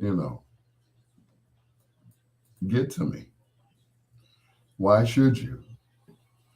And I, I'm always I always say the same thing. I don't think that much of myself to think that, well, they lost out. I never want to say that, you know. But you can ask anyone that I've been out with or who has been out with me that, I'm a total gentleman all night. You know, if you all hit up, please don't do this. Queen Deborah, her and I went to the Kim concert. I asked her that morning. She had no excuse not to go with me. She said, I'm not doing anything. What time are you picking me up? I said, there's a little problem. I was trying to rent a car, and that didn't work out. So that was it. She said, well, I'll come pick you up. I said, okay, cool. And that's how it happened. She said, the only thing is I can't drive at night. I said, if you come to my house, I will drive. And that's how it went. I drove her car. We went to the casino. We enjoyed the show. We ate everything. Terry from Gary. So can I say that these other women missed out? Can I say that, Ronnie? Can I honestly say that? Because those of you all who know me, you know I'm a gentleman. And I think maybe the whole gentleman thing is my downfall because that's not what they want. They want a gangster ninja. They don't want. So I can say that. Happy New Year, Terry. Thank you, Ronnie. I can say that. And I'm not, not saying that to blow my own horn, but I know that I'm a good guy.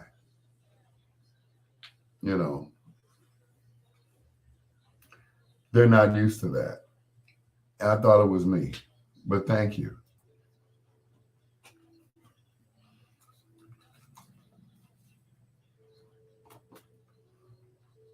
His real name is Albert Brown Jr., but we know him as Al B. Sure. And night and day, he won a contest and he had to audition in front of Quincy Jones. How scary is that? Your peanut butter brother, Dr. Al Greer, just ahead of foreplay, right here on Bedtime Stories. Here's Leroy Hudson, and So in Love with You on Bedtime Stories.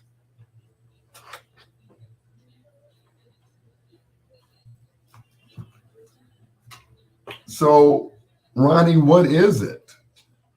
What am I doing wrong?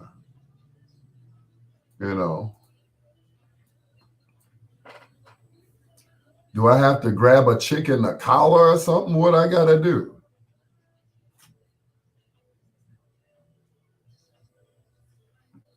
What is it?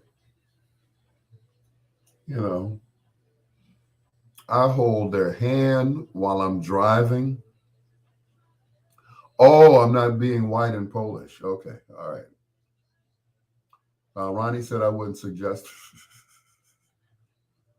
Yeah, hold their hand while I'm driving. Well, I drive with my left hand. So if they're sitting on the passenger side, I have no choice but to hold their hand while I'm driving. I open doors. I do that whole thing. You know, um, the last date I went on was to see the Kim show, and her and I have kept in touch ever since. She said, "Let me know when the next concert is." I said, "You bet." But I'm not trying to be that guy. You know that rough guy. Sarah, come here. Like I don't do that. That is just not me. It's just you know I've seen it happen. I've heard of it happening. You know, um, firsthand, close to home. You know, a family member beat his wife at 3 o'clock in the morning, butt naked. Waited for her to get out the shower, and she was good and wet, and whooped her with a belt. I'm like, what am I doing wrong? Anyway, have you considered forcing women to eat your feces? It seemed to have worked for another guy in Chicago.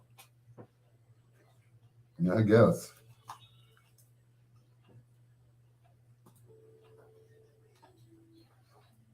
He's known for writing songs for other artists as well as himself. That, of course, Leroy Hudson and So in Love with You, right here on Bedtime Stories. With the Peanut Butter Brother, Dr. Al Greer, just ahead of foreplay. But before we do that, it's time to do the Grubhub delivery dance. Make your push.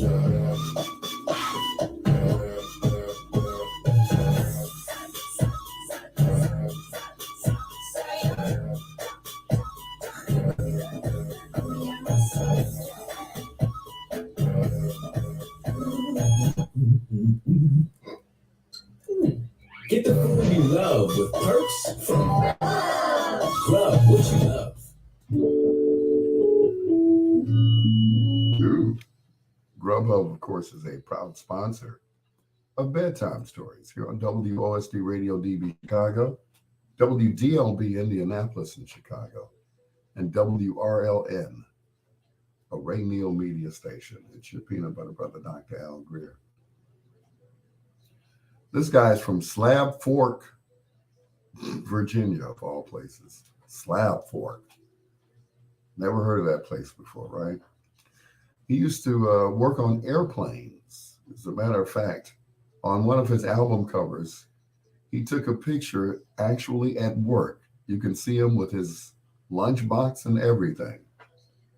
He said if it didn't work out, that he could just keep his job and continue to work on airplanes. Well, he got lucky and got a hit record right out of the box. He signed with a new record label and he came out with a new song. And that song was Ain't No Sunshine, produced by Booker T. Jones. It was a hit out of the gate. Actually, part of a double sided hit. On the other side was Grandma's Hands, which they use as a sample for the song No Diggity by Blackstreet. Tonight we good Lord, I ain't done that in a week. Tonight in Foreplay, we feature the music of Mr. Bill Withers. If I can't be the one you want, let me be the one you need. It's your peanut butter brother, Dr. Al Greer, and this is Foreplay on Bill Withers. No relation to Sherry.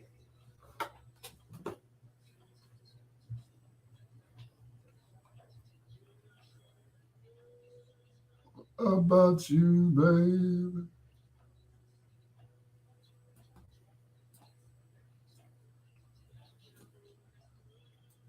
Mm. It's time to warm up my sandwich tonight. I'll be back. Watch the board, Troy.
All right. Ooh, it's cold out there.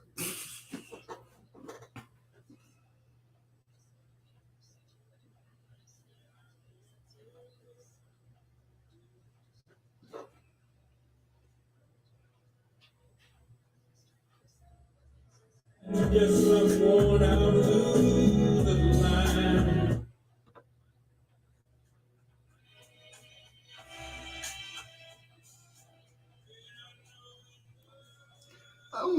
I still don't understand why he couldn't hear out of them headphones the other night. Oh well.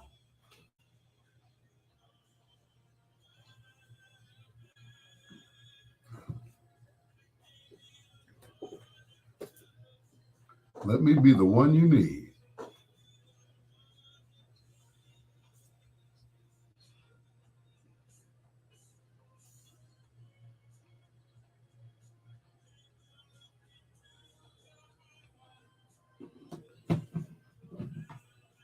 Please for me.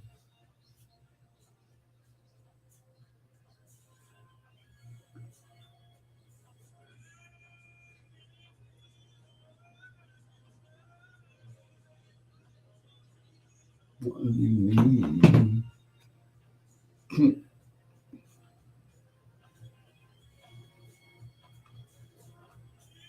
Look into your heart, trying to find a place for me.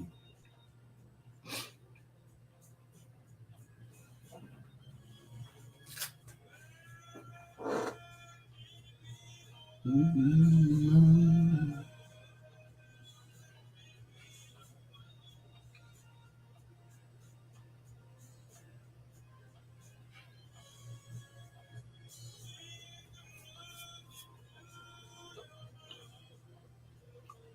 Trying to find a place for me.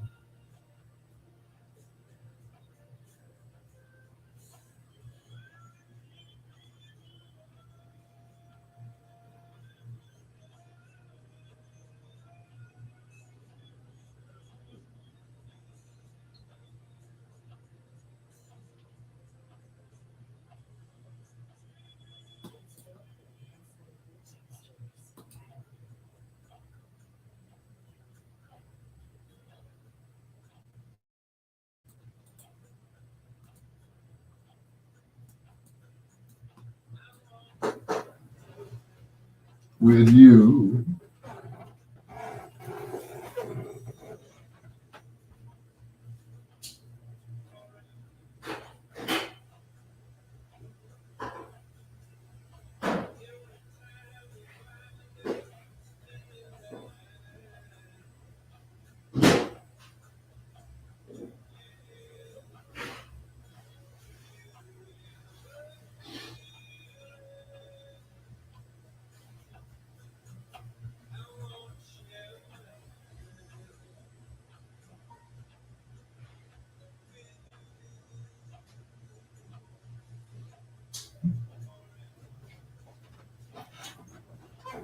right. A meal fit for a king or a queen. Hey.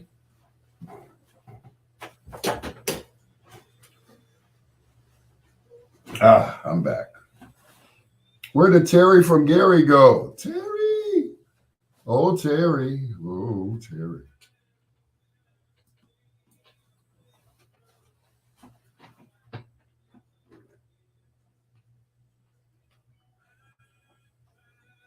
Ooh, macaroni and cheese.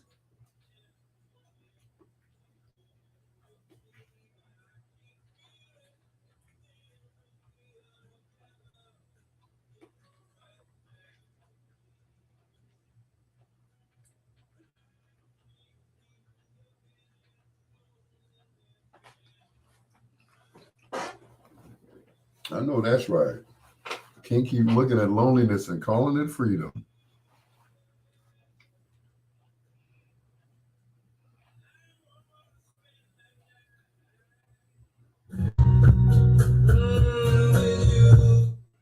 Forever. Forever, ever?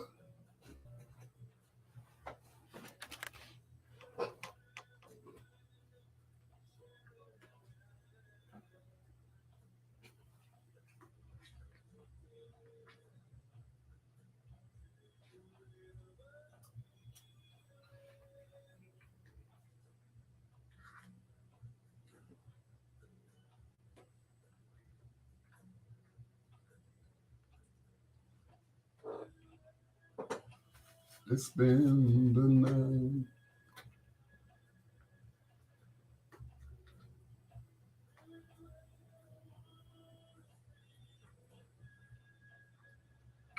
Ask her again. Ask her again, Bill.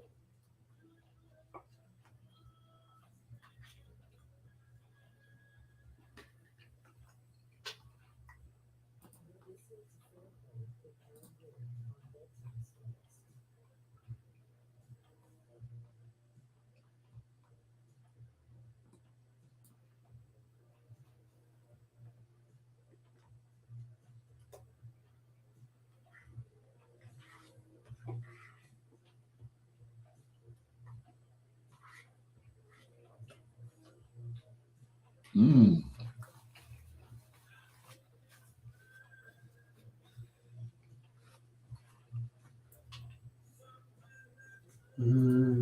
Oh.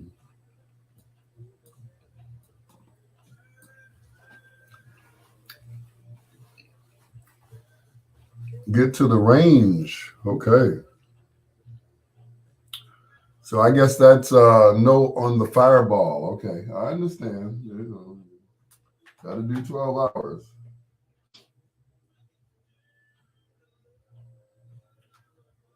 Just let me make it through the night. I tell you. Mm-mm. If I can just make it through the night. Hmm.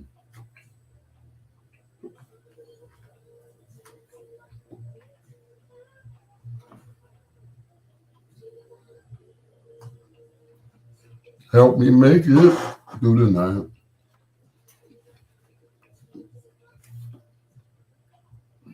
No, I don't drink dark, but if it make it feel good. I ran out of Bacardi Silver.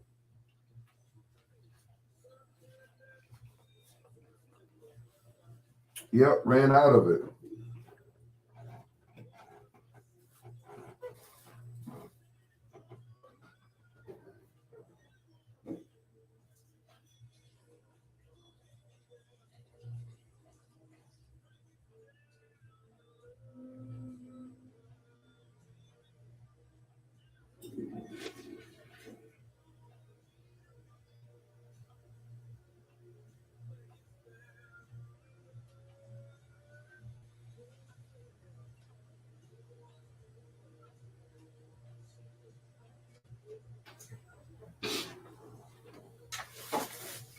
He's back.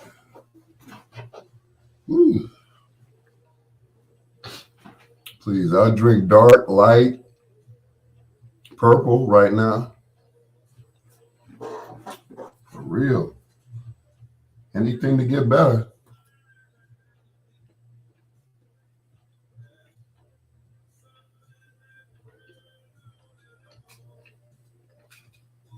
Mm-hmm.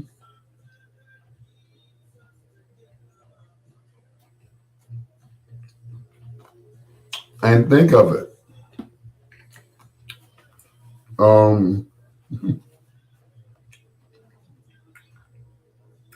the most popular cold medicine on the market is what? NyQuil, which contains 12% alcohol.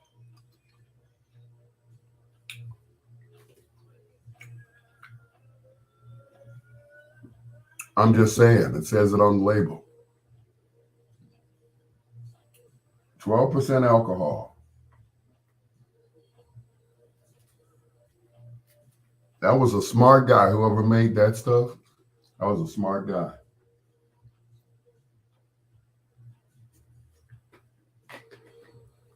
You know, he put he combined alcohol with antihistamines and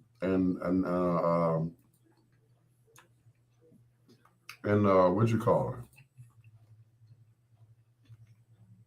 And something for the pain.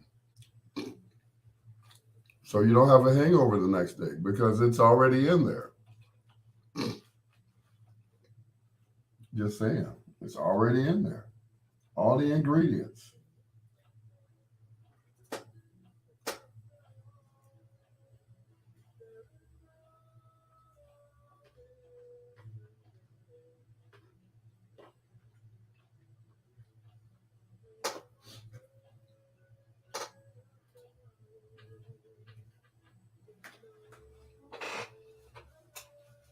Mm-hmm.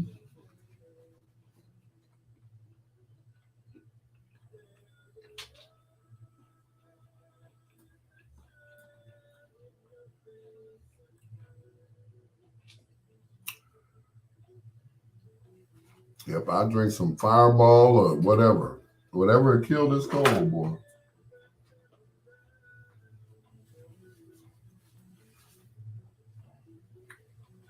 Kill it.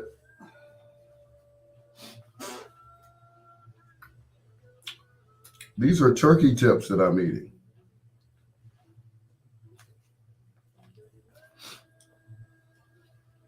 Mmm. They're good the second time around. You know, our season is, kind of marinated.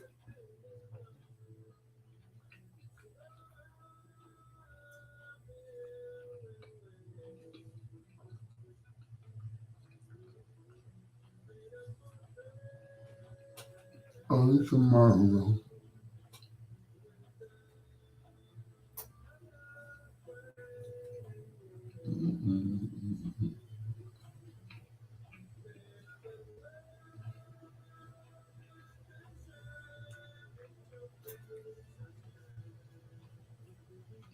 Same bill.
Written by his then wife, Denise Nicholas. That is Bill Withers in Can We Pretend, which features a solo by Mr. Jose Feliciano. Wrapping up foreplay on Bill Withers on Bedtime Stories. The show designed with the lovers in mind, where we put you to bed but never to sleep with the greatest love songs of all time. It's your peanut butter brother, Dr. Al Greer. Good night to Ronnie. Thank you so much for staying up with me on my live. She says she got to pull 12 hours tomorrow. I'm like, okay, cool. 12 hours it is. I don't think I could do that anymore. I pulled a double today. I did the morning show from 6 until 9. I was back in the bed at 9:45. Got back up 2 o'clock in the afternoon, went back to the radio station from 3 until 6 o'clock. Determination. What's the word? Dedication is what I'm looking for. Anyway, I think I left out a song only because this features Bill Withers. It's not his song. It's actually Grover Washington Jr.'s song. But it features Bill Withers on the vocals because Grover couldn't play and sing at the same time.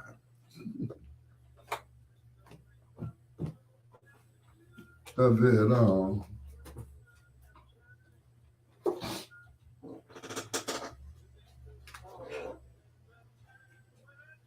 Mm-hmm. With you. Just the three of us.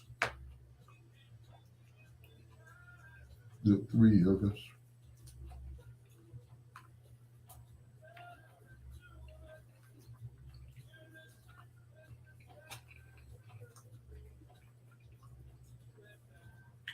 You and I. Mm-mm.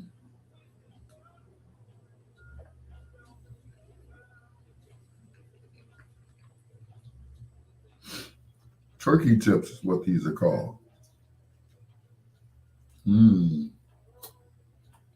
Not bad either.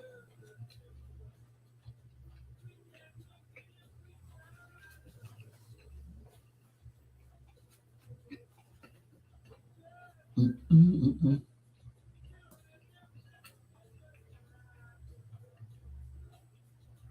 Mm.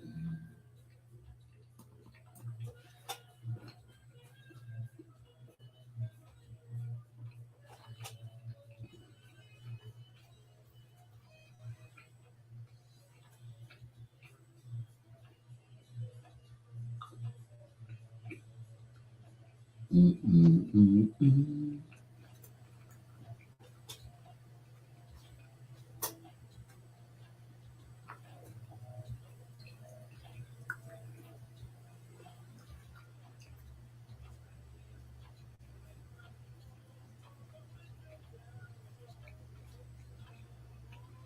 Everybody else faked out on me, huh? They went to sleep.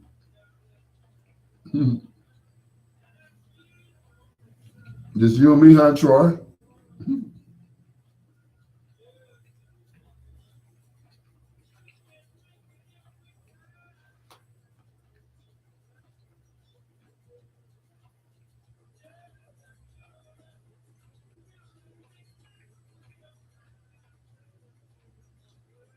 And of course, our R. Kelly stories. Yeah.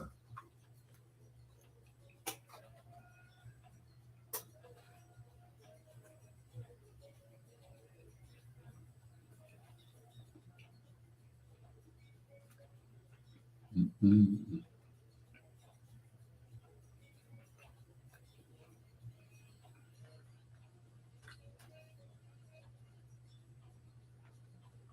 Mm.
Mmm.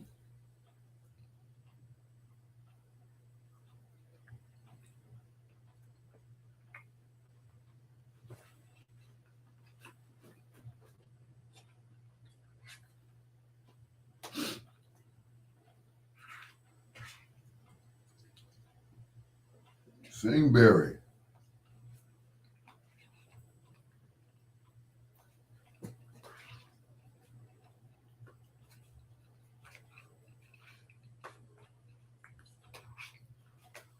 I bet you all say he's always eating.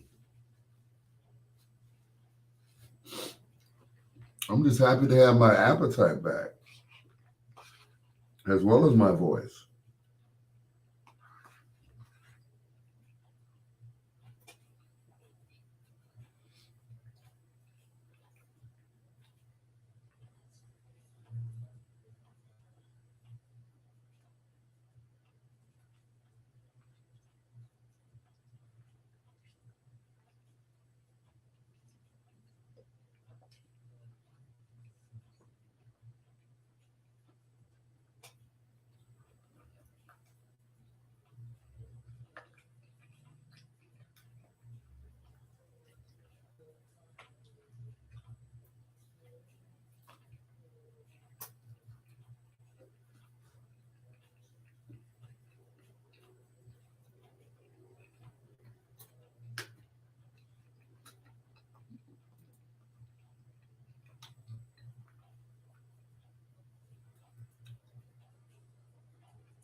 Right back again.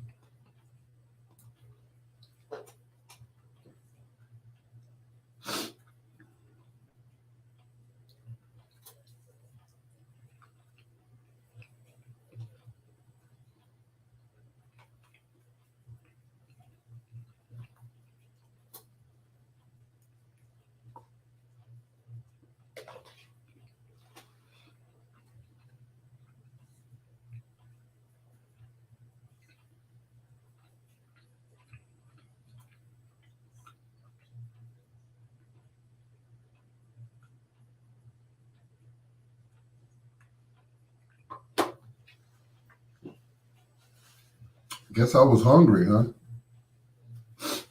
Mmm.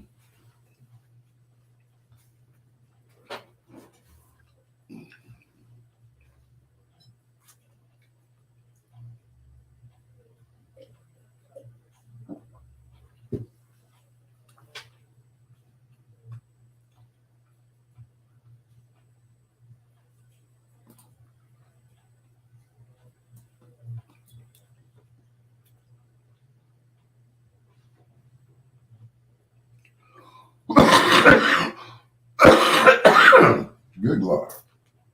Mm.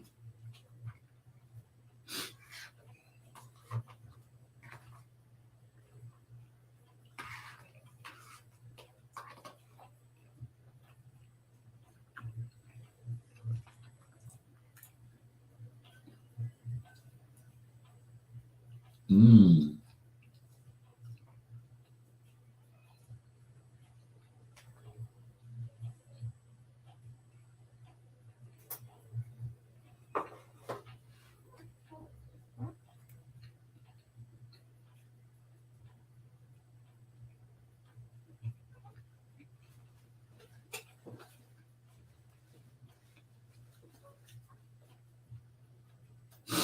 Mm.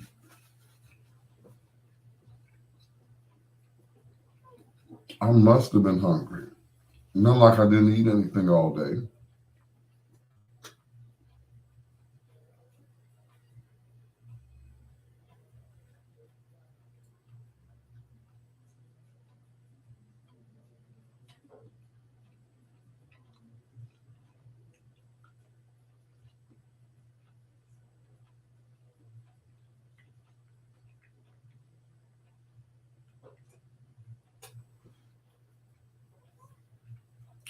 Cherie, I just got I just got through doing your daddy in foreplay.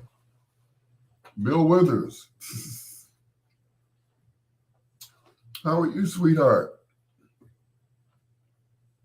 Happy New Year once again. And thank you for thinking about me.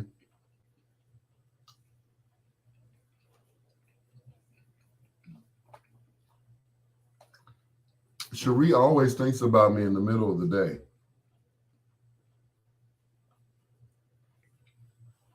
And I like that, to be thought of in the middle of the day. Happy New Year.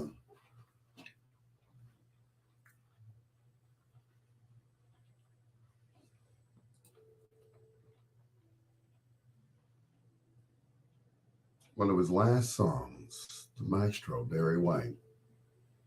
And I've got staying power. Yep, it's called Viagra. But anyway, it's your peanut butter brother, Dr. Al Greer. Hello to Cherie Yvette Withers Banks. Thanks for being on my live as always and for thinking about me in the middle of the day, because most people in the middle of the day, they're either at work or doing something else. And then, they think about me. I'm like, oh, well, thank you. I'm flattered. I mean, I'm fatter. But anyway, that's your peanut butter brother, Dr. Al Greer. We're all good. I just got through eating for the second time tonight, which is good because I got my appetite back. And most of my voice. Listen to me. Ooh, look at that. Anyway, speaking of Barry White, this particular song I did in a talent show.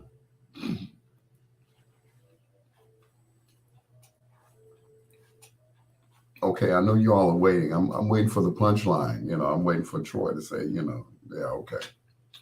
Was it for a bunch of deaf people? No. No, actually, I came in second. I sang this song and came in second place. Here's the maestro, Barry White.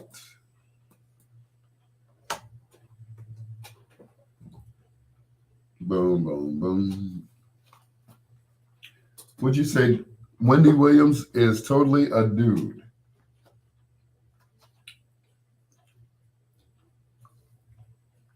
So where did her baby come from then?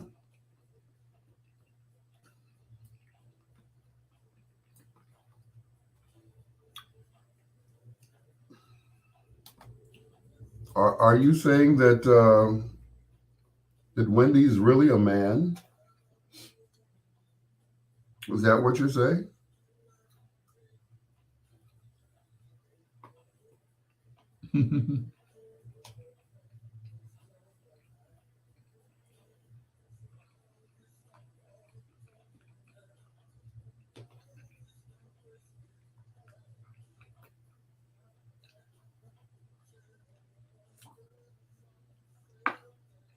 Are you saying Wendy is Wendell?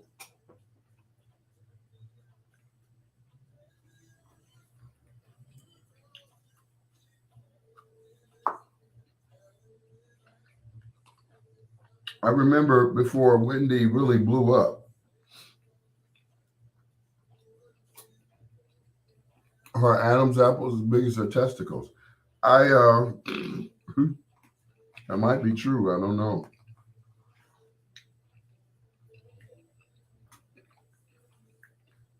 All done. So before Wendy really blew up, I would, do a search on Wendy.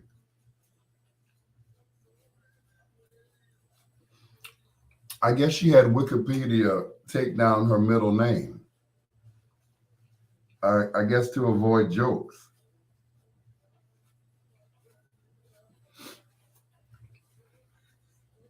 Her middle name is Joe.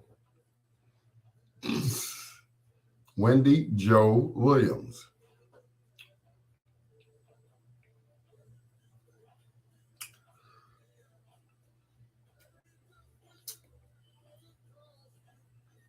I'm just saying.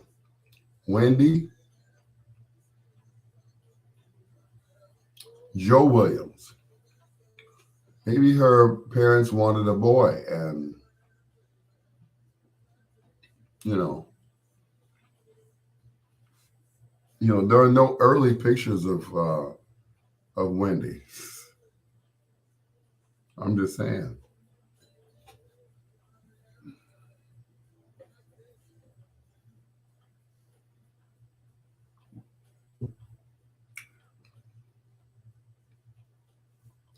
I happen to like Wendy. Let the jokes fly, Troy. Go right ahead. As a broadcaster, Wendy is what is one of the best. I'm not gonna say was, but many people cannot make the transition from radio to television, and she did it flawlessly. She took her hot topics that she did on her station, on her radio station, and brought it to television, and it became a big hit, and everybody was doing it. So if you say so, Troy,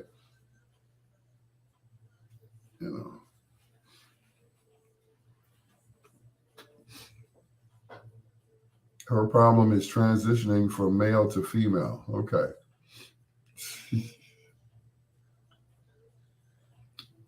Once again, no comment. Dude.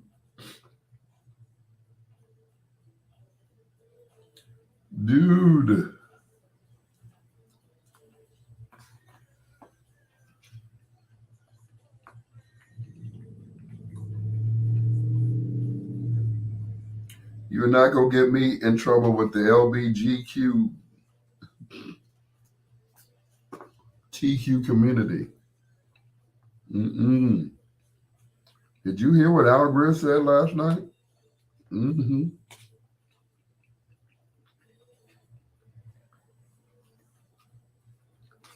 He are boycotting bedtime stories.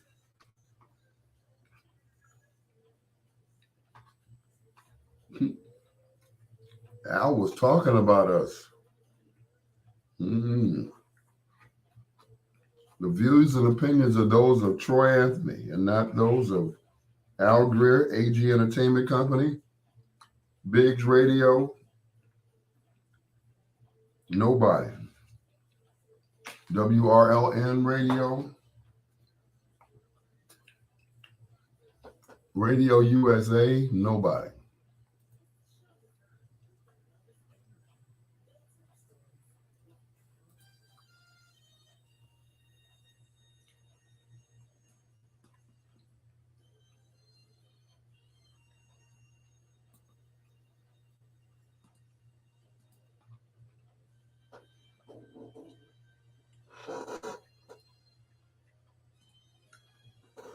You ain't gonna get me in trouble.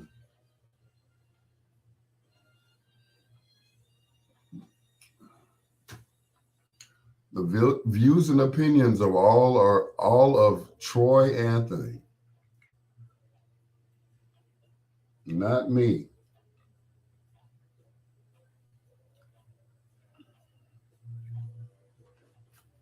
Whatever comes out of Troy's mouth is because of him, not me. I'm back. What you eat? Turkey tips, macaroni and cheese, and green peas out of the can.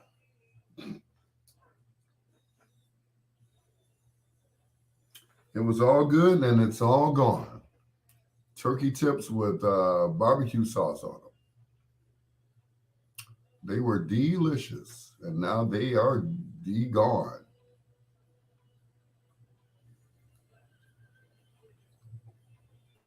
Yep. And I ate earlier, so I shouldn't have been hungry, right? Yes, I should.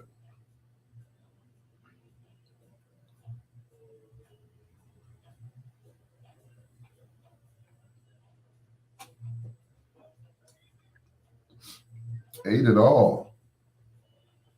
Had 2 containers full. Well, actually, One container just had the ribs in it. Or I'm sorry, the turkey tips. And not real ribs. It is dark meat turkey just cut up. Putting some barbecue sauce on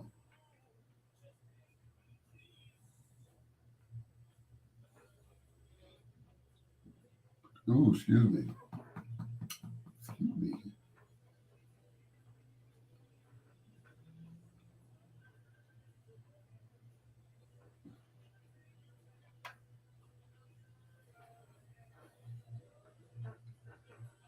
Tuna.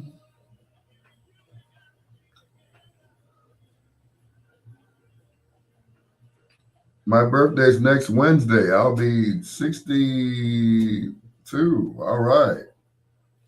Catching up there with me, huh? Happy birthday, bro.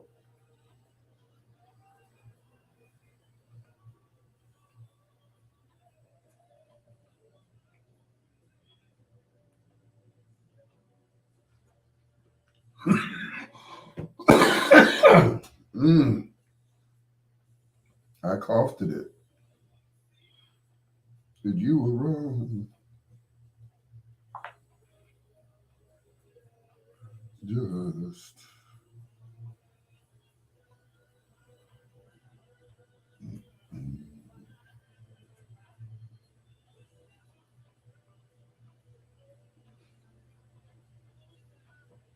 Just for you.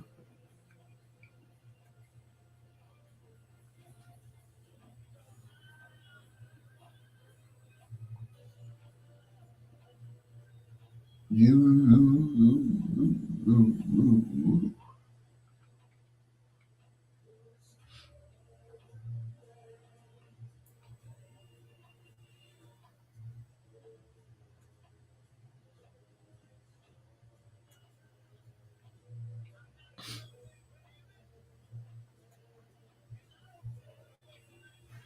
Put some glasses on, you old fish-eyed fool. The only thing is I can't see far away. So that's it.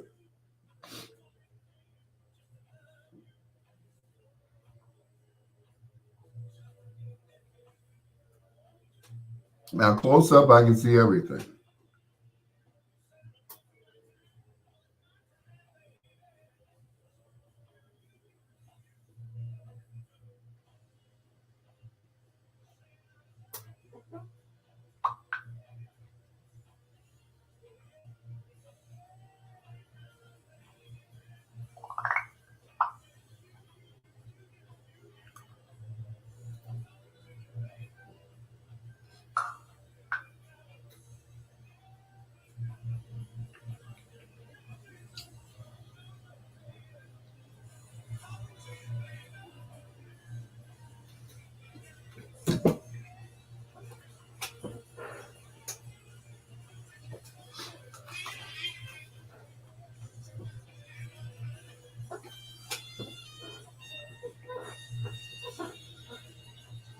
Mm.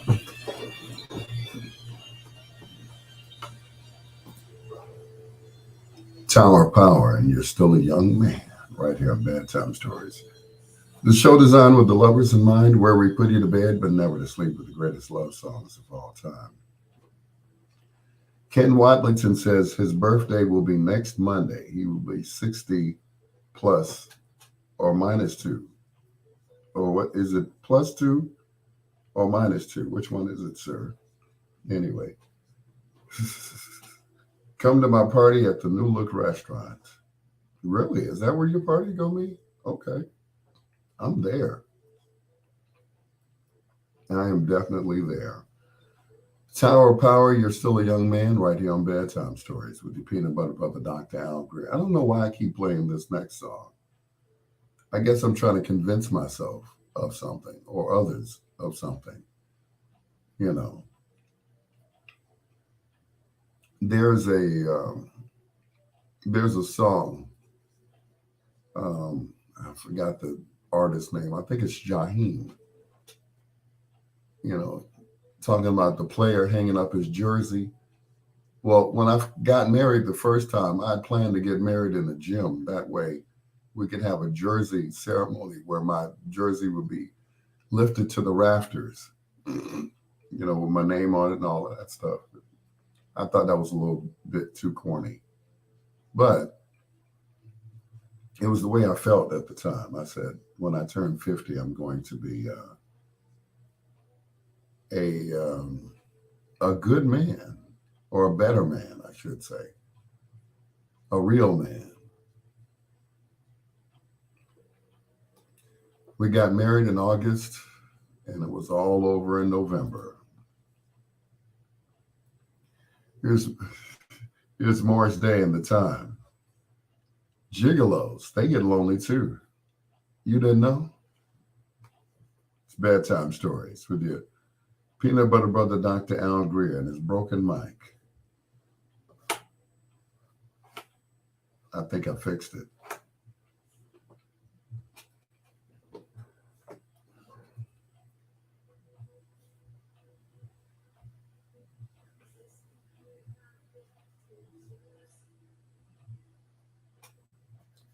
Share a fooling around.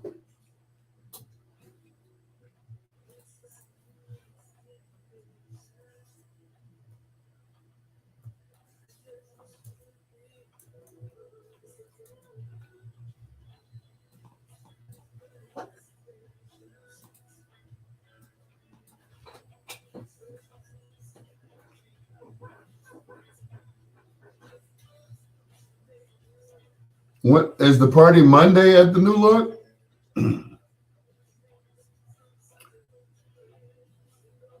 Mm-hmm.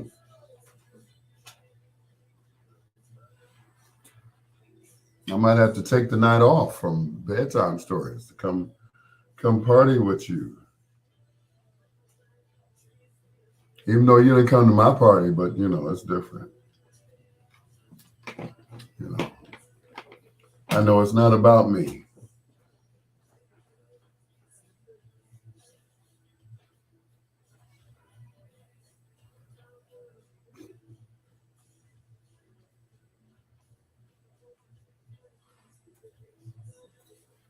Didn't think I could do that, did you?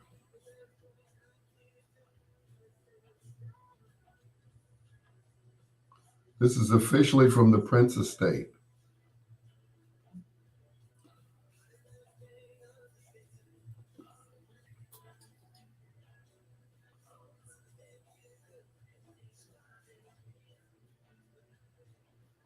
Yep. Officially from the Prince Estate.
Get alone at you.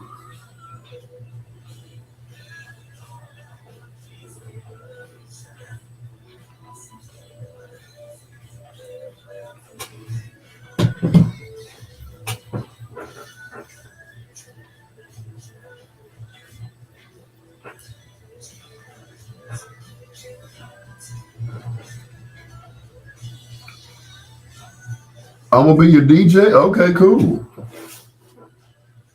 Cool.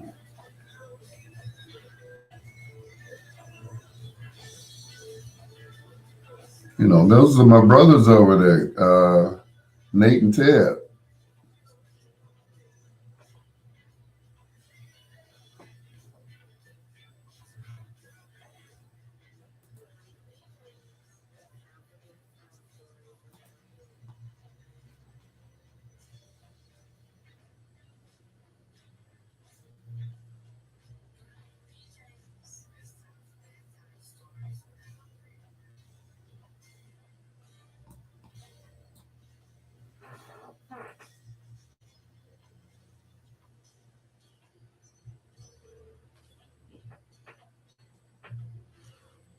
Yep. All I need is $200 and some soul fried rice, and you got a DJ.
Ooh, boy.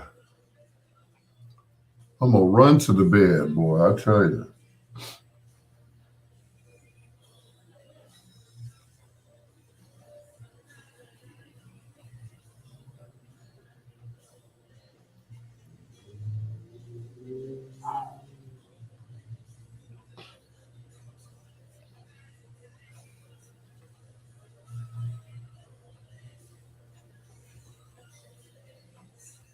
When that is the family discount.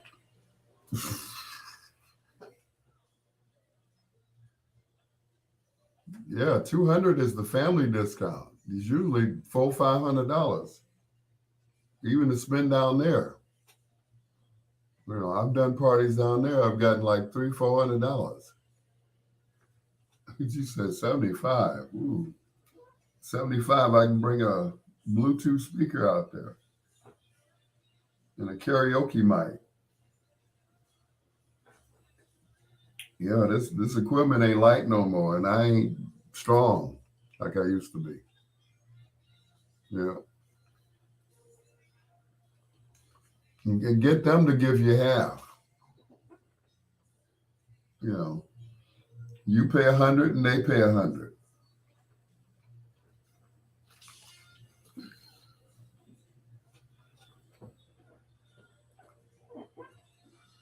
Help me on.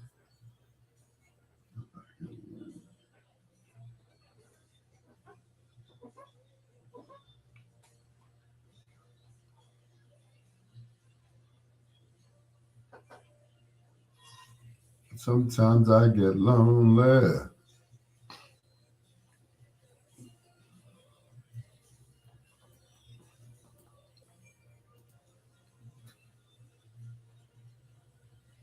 Sometimes I get lonely.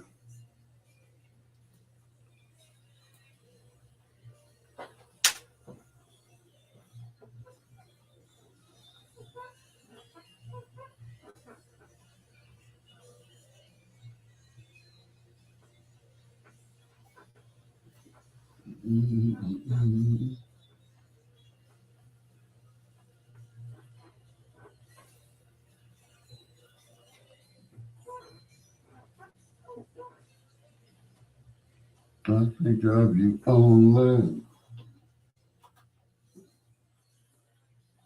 The documentary series has convinced me that the same dude named Tom Joyner was one of R. Kelly's victims. Were the women that ugly? Good Lord.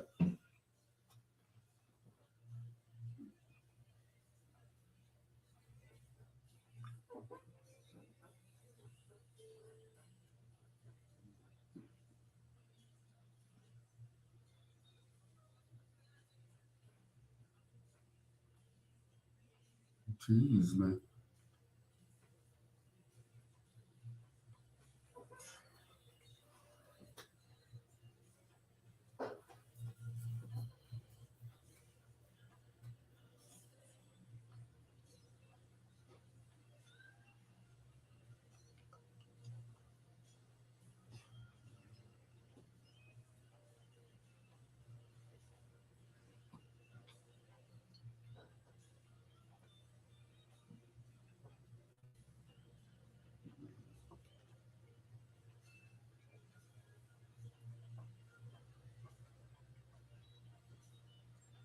one of my favorites from the album Pandemonium. The time and sometimes I get lonely before that gigolos get lonely too. It's like they wait a minute, we're not out of here yet. I got to play this one before I leave, right? Otherwise, no more Theraflu, right? It's your peanut butter brother, Dr. Al Greer. This is the baby, Nancy Wilson, for the birthday girl.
Good night, Ken.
Mm-mm.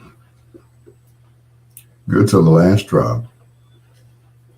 Nancy Sue Wilson, along with that great arrangement by Gene Page, who used to do all the arrangements for Mr. Barry White. Yours right as rain for the birthday girl. That's going to do it for me, Al Greer. Thank you so much for staying up with me and dealing with that hoarseness of mine. You know, finally getting my voice back. Ken Watlington, Troy Anthony, Ronnie, Terry from Gary, John Caldwell, my daughter Brianna. Thank you all. Thank you so much. Pamela Hawkins, be safe out there. Just everybody. I appreciate you all. I really do.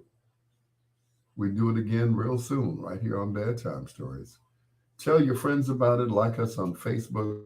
Follow us on Instagram at Peanut Butter Brother One. That's Peanut Butter Brother One on Instagram.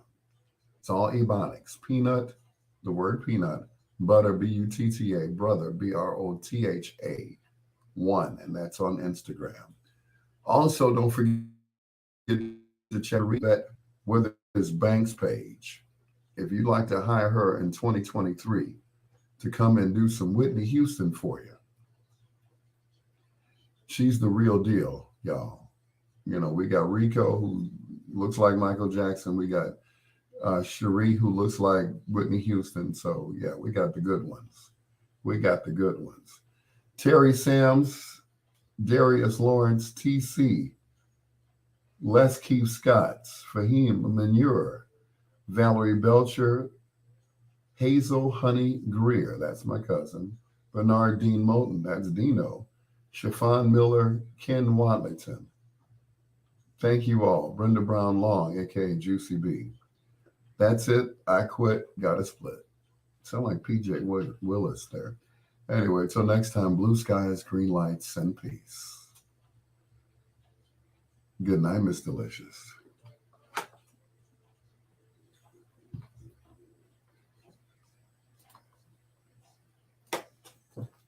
And I'm out of here. Back to bed. Sweat some more of this cold out. You know what I'm saying?